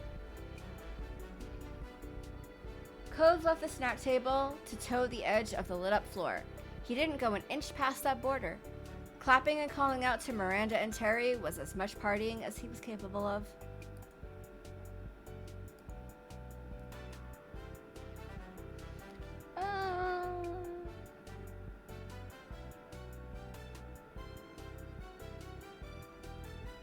Stay with Cove. He smiled over at you when it became obvious you weren't going anywhere. It was nice the way your group could neatly split in half and still have fun. More and more guests crowded onto the bright lights at the center, like moths to a flame. Terry whipped and twirled her boa, and Miranda's sunglasses kept almost flying off her face with the quick-footed move she was pulling.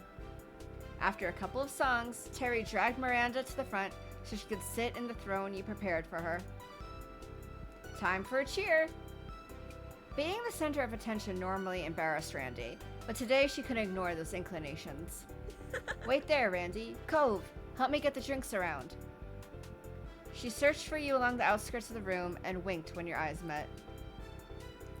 You've got to make up for not helping at all yesterday. Fine.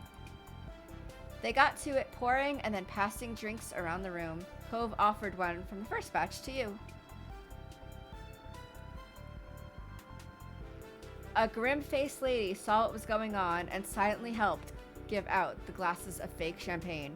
She knew the drill without being told. Thanks to the efforts of those three, most people had a cup ready to go. At the front stage, Terry passed the guest of honor a glass too. It was time. Oh, it was time. To the B-Day girl! Happy birthday, Miranda! Dozens of sparkling drinks glimmered under the shining lights as they were raised in a toast. People drank and clinked glasses with whoever they were rubbing elbows with.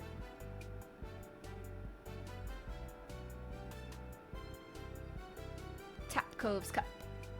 He smacked her glass with his in tandem, overcome by the excitement permeating the room. It spilled a little. Oops. Good thing these cups weren't actually glass. Sit. It was intensely sugary, and bubbles pleasantly tickled your throat. It was as if the entire essence of the party, the thrills and the sweetness, had been distilled into a drink.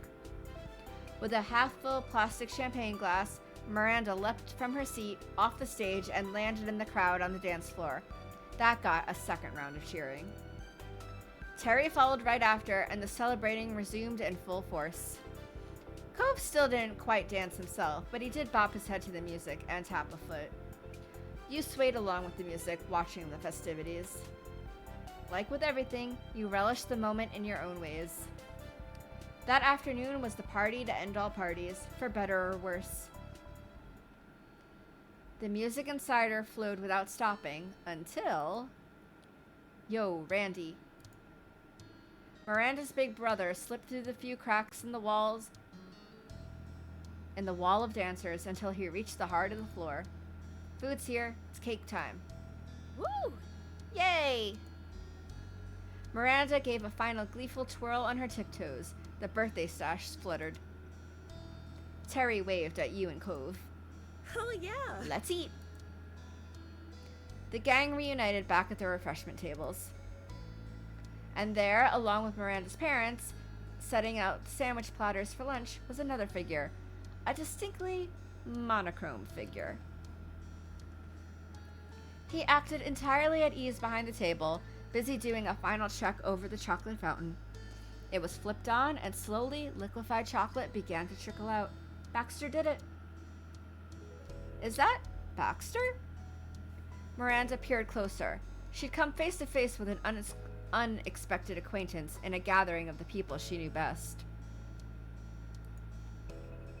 Yep, he was here before, too. Oh, Why is he setting up a chocolate fountain for my birthday party?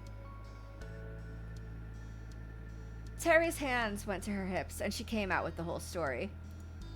B-Man was a crucial member of the secret party planning group who made this whole thing happen. Really? What? Really? Miranda looked back and forth between Baxter and Terry, at a loss. Uh-huh. Baxter is nice, and I think he can't stand to see an event fail spectacularly or something, but for whatever reason, he wanted to help out. He took us to the store to get supplies, made cupcakes, put up decorations, and did just about everything for that chocolate fountain. It almost had to be nixed like 3 times. Baxter kept his professionally polite demeanor the entire conversation, despite the fact that he had to have heard what they were talking about. Finding innocence, he came around to the other side of the table to properly greet the guest of honor. Hello. Happy birthday. Thank you. Oh. She said thank you. She barely knew what to say after finding out exactly how much he contributed. But her gaze dropped, and she tugged at the sash self-consciously. A minute before, she was the life of the party, embracing the cheesy glitz with gusto, but in front of him, she felt childish. It was everything he expected and wanted to avoid coming to pass. Baxter gave a considerate smile. You should be able to manage the fountain now that it's running. I hope the rest of the party will be a lovely time. You're leaving already? Her question was barely a peep. She had to muster all her confidence to say that much. Yes. Yes, my job is done. I was here only for that. You forced yourself to keep an even face in front of Randy. You knew it was coming. But you still didn't like it. But, well... She released her hold on the accessory and looked into Baxter's face directly. It was really thoughtful of you to do all this. You should stay and enjoy the party, too. You knew she'd feel that way.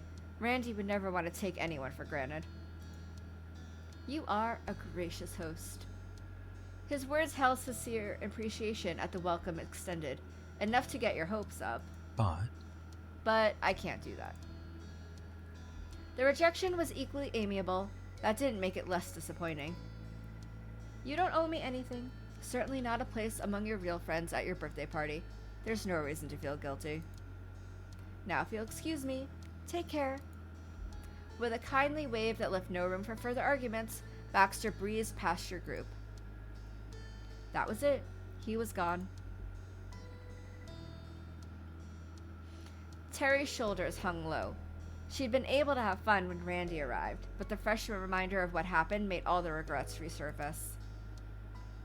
Cove could only silently rub the scar on his left arm, and worst of all, Randy's cheer hadn't returned after Baxter's vanishing act was completed.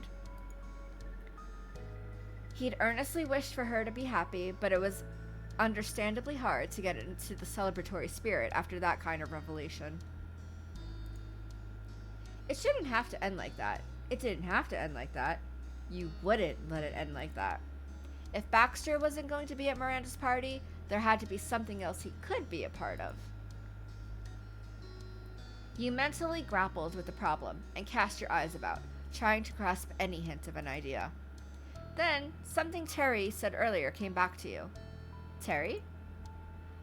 All three of the others glanced your way. It was the first crack in the awkward silence, and that was enough for Cove and Miranda to also take an interest. Yeah? Could you do me a favor? Yeah. Are you kidding? I owe you my life for making sure this wasn't a disaster. I'll help you out with whatever you want. Me too. I'll help too, if there's something I can do. Thanks. Miranda's birthday will be going on for just a couple more hours. It'll be done way before the place closes, and Terry said we got the room for the entire day. So tonight, after all the other guests are gone, let's use this venue for an after party. No, a totally different party. Another party? He tilted his head incredulously. Yeah, another party, not birthday. It could be our very own summer soiree, happy summer bash, chocolate fountain celebration, party planner appreciation party.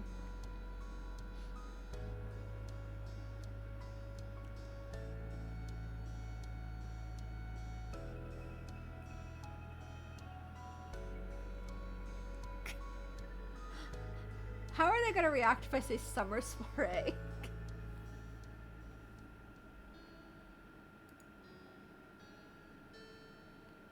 How to go with summer soiree. And it can be just for our group. Me, Randy, Terry, Cove, and Baxter. We could try to set aside some of the food and drinks for later, clean up the mess when everyone has left, and we'll have slow music at this event.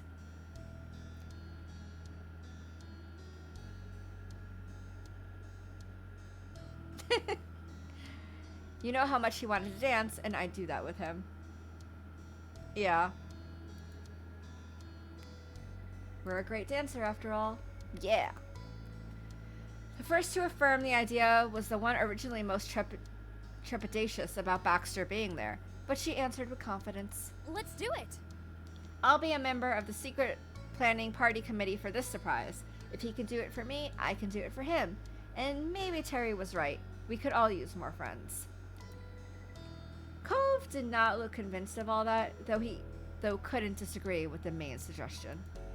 Okay. A wide grin pulled at Terry's face, seeing this new plan forming. We should catch him before he's gone. He might not get the message if he escapes now. I'm on it. See you, and thanks. You rushed through the guests coming in on all sides, clamoring for their lunch. Bursting out of the party room was like waking from a dream.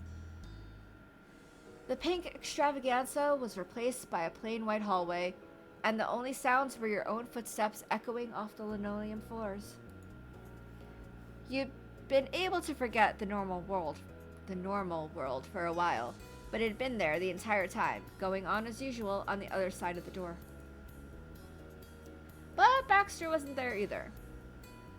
You kept going through the lobby and into the parking lot. His hair might have fit in with the black tarmac and white painted lines, but the camouflage could fool you.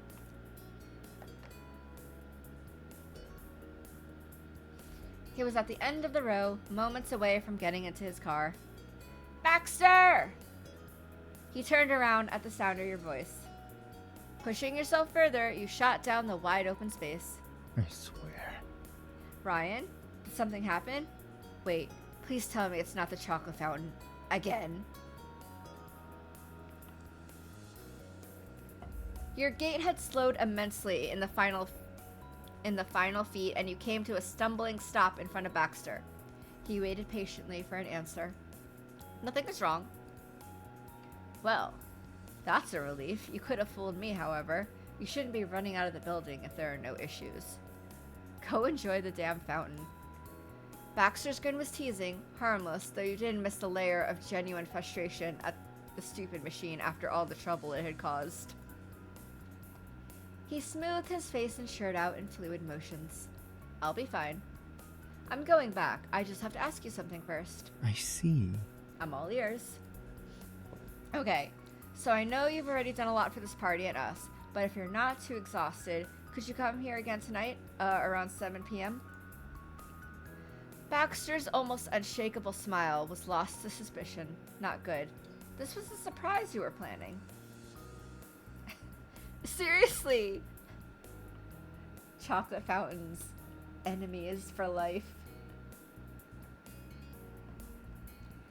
You threw out the first cover that popped into your head before he could speak the obvious question on the tip of his tongue.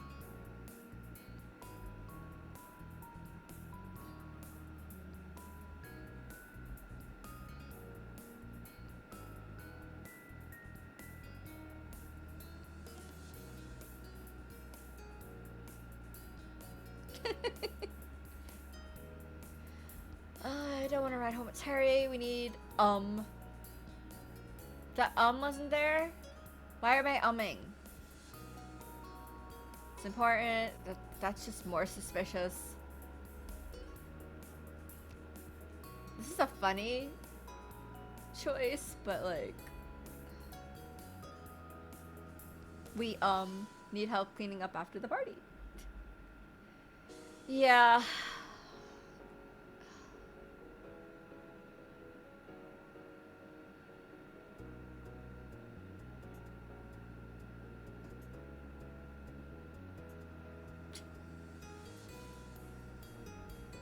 I'm gonna look at a couple of choices. I just want to see what happens if I say this. Ta!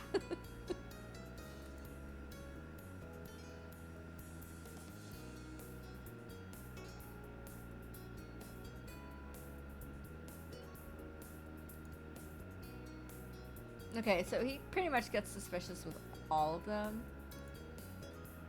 Oh. That one works, okay.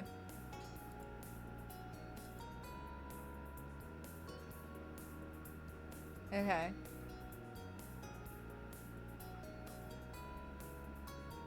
Well, then hold on. I want to see. Certainly. Okay. I'm gonna go with, because I like the thing that happens after, I'm gonna go with I don't want to ride home with Terry. That's all. Oh. It worked? His expression softened. It worked. Baxter was convinced you needed him. All doubts were settled. Certainly. Certainly, Ryan. I'll be here at 7 on the dot. He gets a little suspicious with the other ones, which I might do in another playthrough on my own, just to get the fun suspicious Baxter, but... You gave him a quick kiss. Your lips brushed against his face in a tiny peck. It was only for a second, but his warmth lingered even after, and so did the sparkle in his dark eyes. Thanks. I'll see you soon. It's settled. Yes, you will. Baxter parted from you yet again, but as you saw him off, you felt good about it. This time, him leaving didn't mean he was simply gone. It meant you have time to prepare for his return. You found your way into the party room just in time to sing happy birthday. Sliding alongside the rest of the group, you acted as if you never left. Cove chuckled and quietly welcomed you back. Terry's confetti cake was placed in front of Randy at the head of the table. The 19 candle you picked up from the store yesterday was lit by her dad. When she blew it out, the room filled with cheers. Her friends and family ate sandwiches, salad, and cake. The chocolate fountain was a huge hit, too. Thank goodness. Miranda, Cove, Terry, and yourself each squirreled away a plate of extra dessert and snacks for the secret party. Soon, guests got a second wind and more dancing commenced, though you and your friends took it easy on the sidelines instead. Every single one of you could enjoy yourselves to the fullest now, and you did for the final couple hours of the party. When it got closer to dinner time, guests began to trickle out little by little. Many of them came to hug Miranda and wish her the best once more. That was how Miranda's 19th birthday concluded and how the preparation for the summer soiree began. You informed the team on when Baxter would be arriving and how they couldn't dally.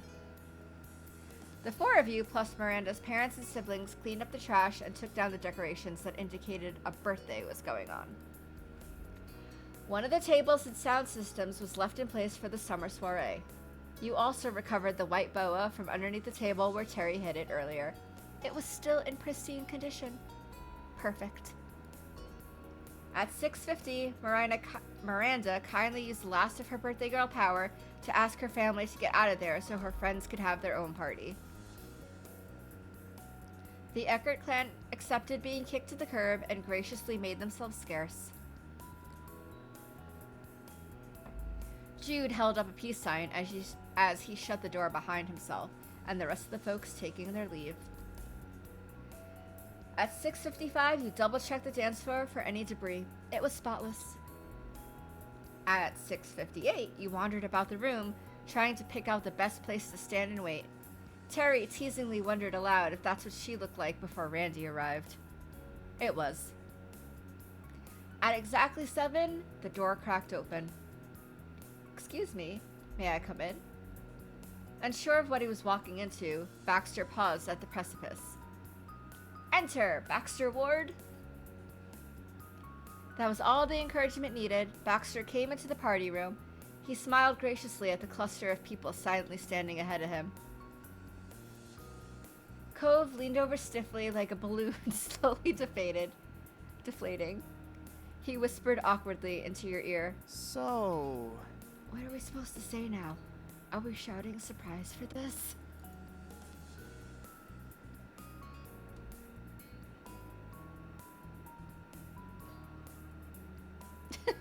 Surprise? Let's all shout it. Let's not do that.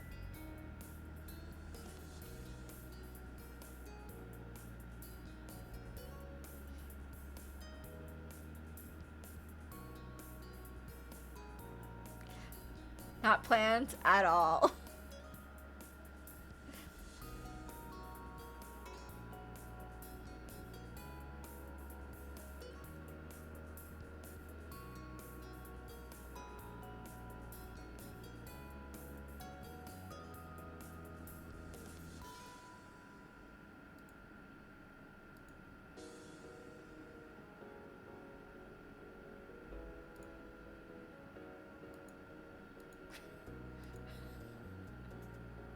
Welcome. Okay. so,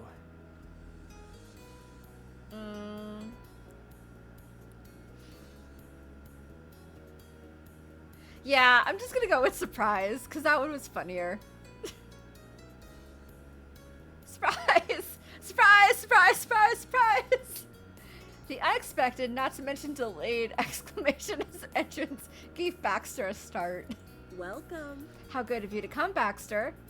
With the way Terry rubbed her hands together and the vague sense of satisfaction in her tone, she was given the impression he'd fallen into a nefarious trap.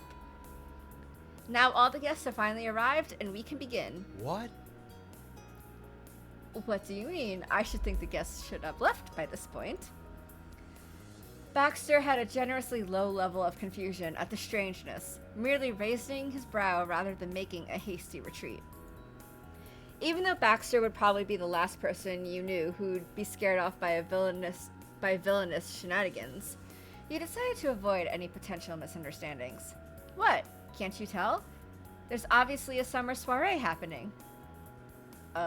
Summer soiree, you say? You've got it. This event is Miranda's birthday, no more. She dramatically crossed her arm over the other and flung them outwards, as if swearing off the entire concept of a birthday. Terry had to rent the room for the entire day, even though we only needed it until the middle of the afternoon. So we decided to use the last few hours we had here to have another party. One that's for the group of us, so you're invited. You parted from the bunch to position yourself right in front of the stunned Baxter. He didn't flinch as you draped the white feather boa over his shoulders. Baxter's mouth opened wordlessly as he stared up at your face. He tentatively lifted up a hand, brushing his fingers against the feathers surrounding him. He had to check that it was truly there.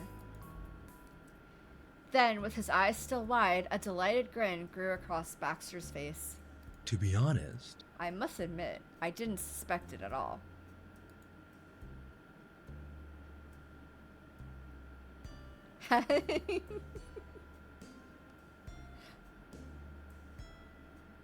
Yeah, we're very tall in this one, so taller than him, so it wasn't much of a stretch. I never should have doubted your abilities to throw a surprise party. Terry, Randy, and Cove crowded around the two of you to reform the group with the newest member. Didn't I tell you the best way to have something be a real surprise is if you do it all at the last second, so no one even has a chance to put it together? You're very good. Yes, you did. I suppose there are some advantages to the strategy after all. And so, the summer soiree commenced.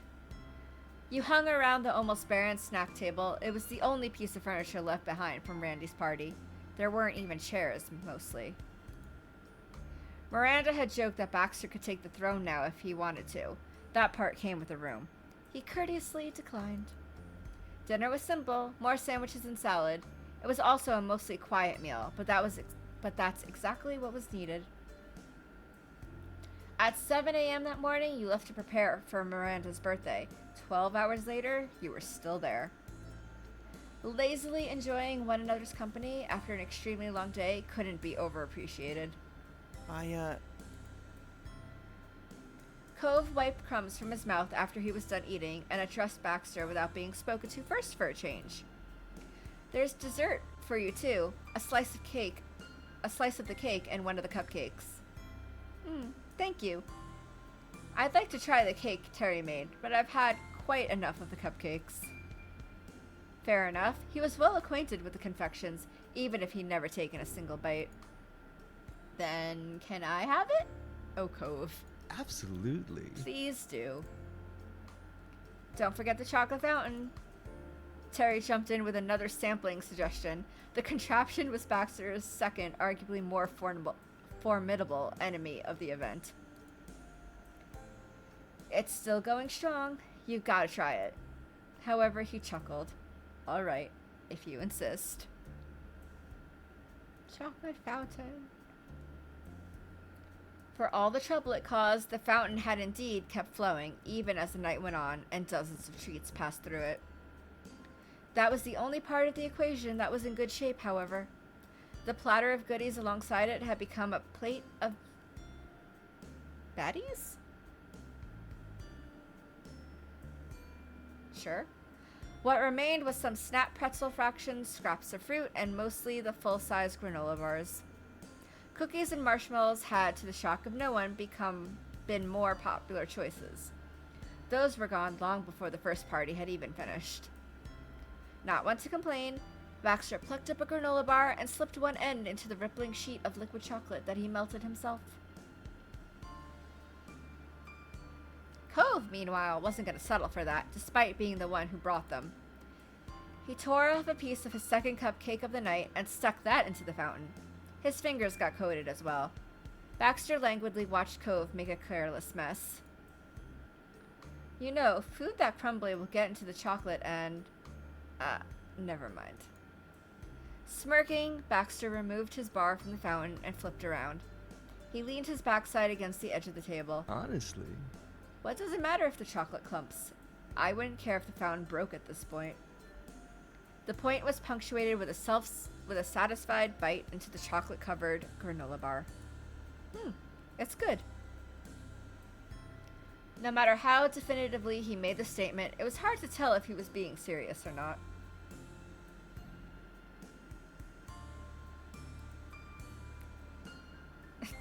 Rivalry. Simply watching the two of them was enough fun for you. When the slim pickings became non-existent pickings, even the most daring among you had to call it quits on the fountain. Terry used the final chance to fulfill her most base urge, sticking her tongue directly into the stream of chocolate. Miranda giggled and squirmed at how wrong it was. Terry gave a thumbs up. Putting your body parts into that contraption was recommended, apparently. All right. Terry cleaned herself off before making a new announcement. This isn't a birthday celebration, so you know what that means. It's not weird to have slow dancing as our main event. Huh? Pardon me? Dancing? This party of 5 is going to have slow dancing? Baxter questioned what he was hearing. Not in a fun, this is too good to be true way, but in a tone that was almost accusatory, like you'd gotten him in a trap after all. I'm beginning to get the impression that this impromptu event is less for the entire group and more for me, specifically. Once again, the group became divided between the 4 of you together and the one outsider, and as always, it was self-imposed. Baxter's arms folded as his gaze wandered over each of the faces around him. He was searching for a reason. He wanted to know Baxter's motivation for his own behavior. Well, yeah, it mostly is. That was the plan. But why? You didn't have to. He insisted immediately, defensively. The chilly reception didn't hamper Terry whatsoever. Perhaps she took him for being shy in the spotlight. Seriously. All for you? What? No. She wandered away and hit the music, setting it to a lovely tune with a gentle pace. A nice enough song could smooth out any of the bumps. Baxter remained defiant, waiting motionlessly for a response to what he said. He couldn't and wouldn't accept the situation. It's not that deep, Baxter. Calm down. I know you keep trying to be a side character, but, like, you're the MC this time. You're MCLI.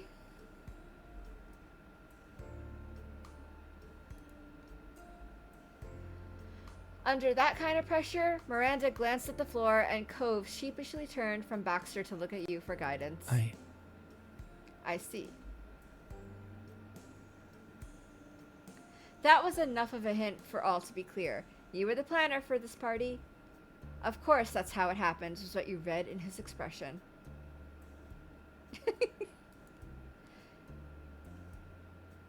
Baxter no longer traded stares among the crowd. He didn't see anyone else in the room except for you. Surprise again. You left me no choice. It was only fair. I couldn't just leave you out. You deserve some thanks. He met his gaze silently.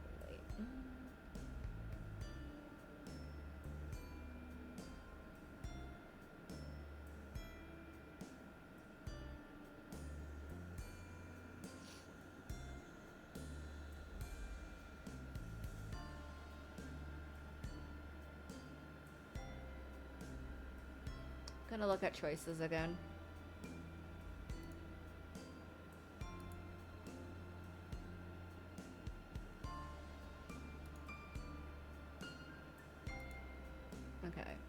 the same.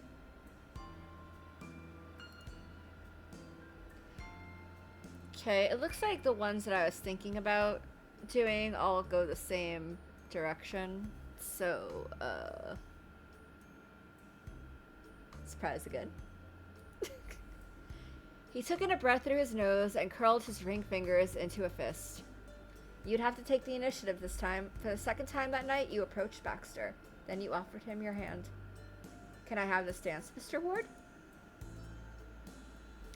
A crease in his brows cracked Baxter's hardened expression.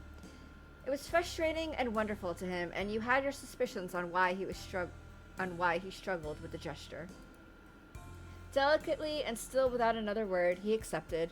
For the moment, Baxter could let go of his concerns by holding on to you. Hand in hand, you walked to the center of the lit-up floor. The room was so quiet you could make out bits of the conversation the others were having. Terry offered to dance with either Randy or Cove. Both of them refused with varying degrees of nervousness. Terry could only laugh. She knew it was coming. Out of the normal group, you might have been bold enough to do that with her, but you already had a partner. But that meant you had the whole space to yourselves. Though at first, you could only prompt Baxter into swaying in place. With time and encouragement, the dance moved onward until Baxter swept around the room with you like the pro he was. You flowed along with his steps effortlessly. When the song ended, the enchantment both of you were under vanished. Baxter settled himself enough to speak to you. Well, So... He murmured pleasantries a hair's breadth away from your face. Was the birthday party a success? Everyone had a great time, especially Miranda. Baxter's lips quirked. It must have been a relief to know for certain that nothing fell apart once he made his retreat.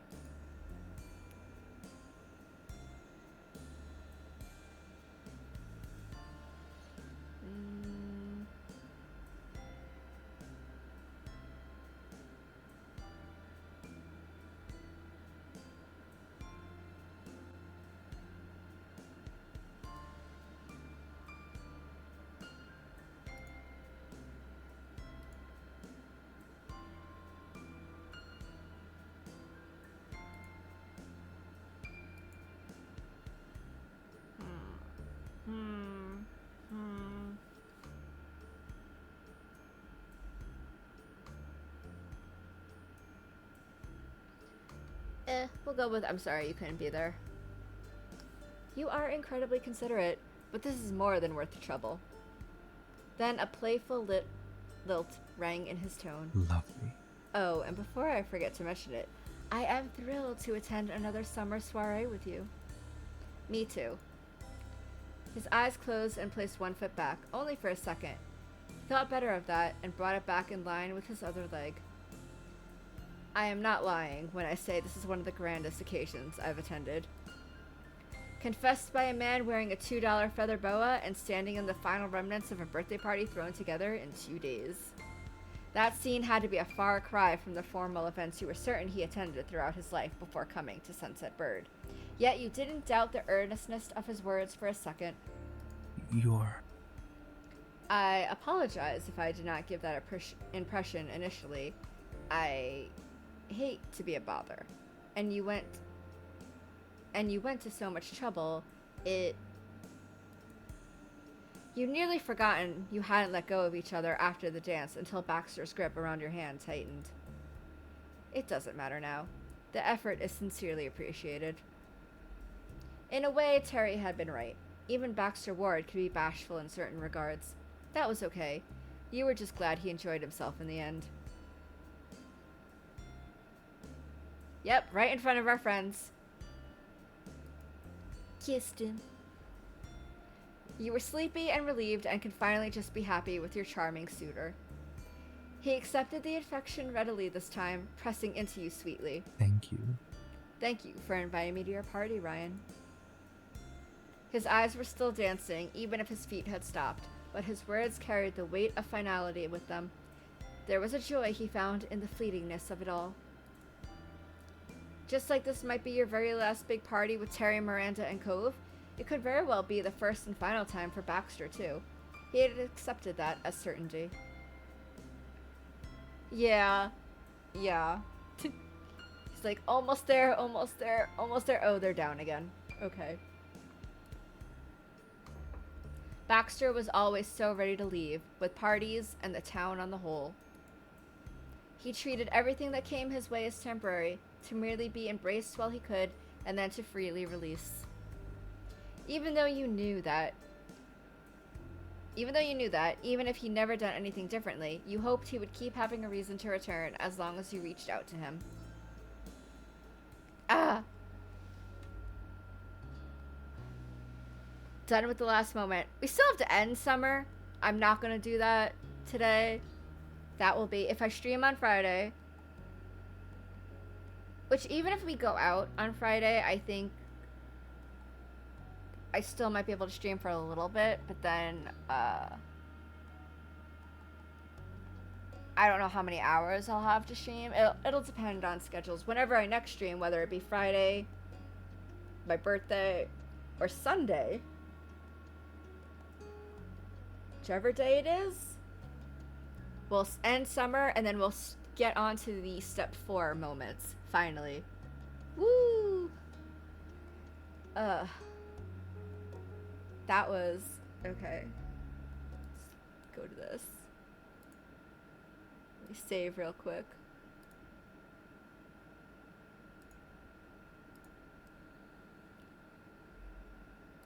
Oh, so quiet. Music.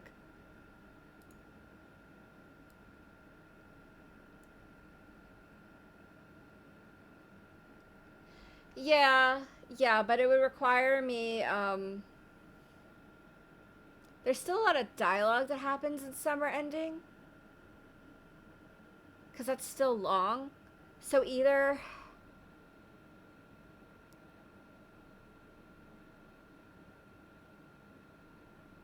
I don't know what to do about that one. Either I'm just gonna fly through it without reading anything until we get to the Baxter part, or I'll do it off stream until I get to the Baxter part, save, and then when we start on the next stream, then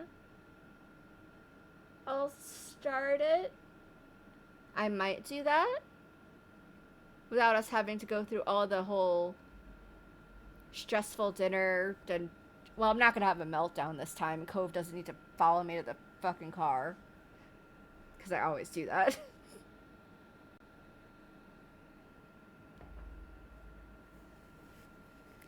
It depends on timing, and since I'm not sure how much time I'll have on Friday if I am gonna stream, then I'll probably set it up so that when I stream again, we'll be right at the Baxter part of summer ending. I actually don't know if I can save in the middle of that. I'm assuming I can. Hopefully. I have the save before summer ending, so if it winds up I can't save, then we'll figure it out. Okay. Regardless, that was very long. There were interruptions. Oh, you can? Okay. Well, then I think that's what I'll do, just so I can make sure to save time with stuff, because I don't know how next weekend's gonna go. Because back to work tomorrow. And like I said yesterday, next weekend's my birthday, so I will use Twitter and stuff to let people know if I'm not streaming that day. Okay, so is she still going? Yeah, she is. Okay.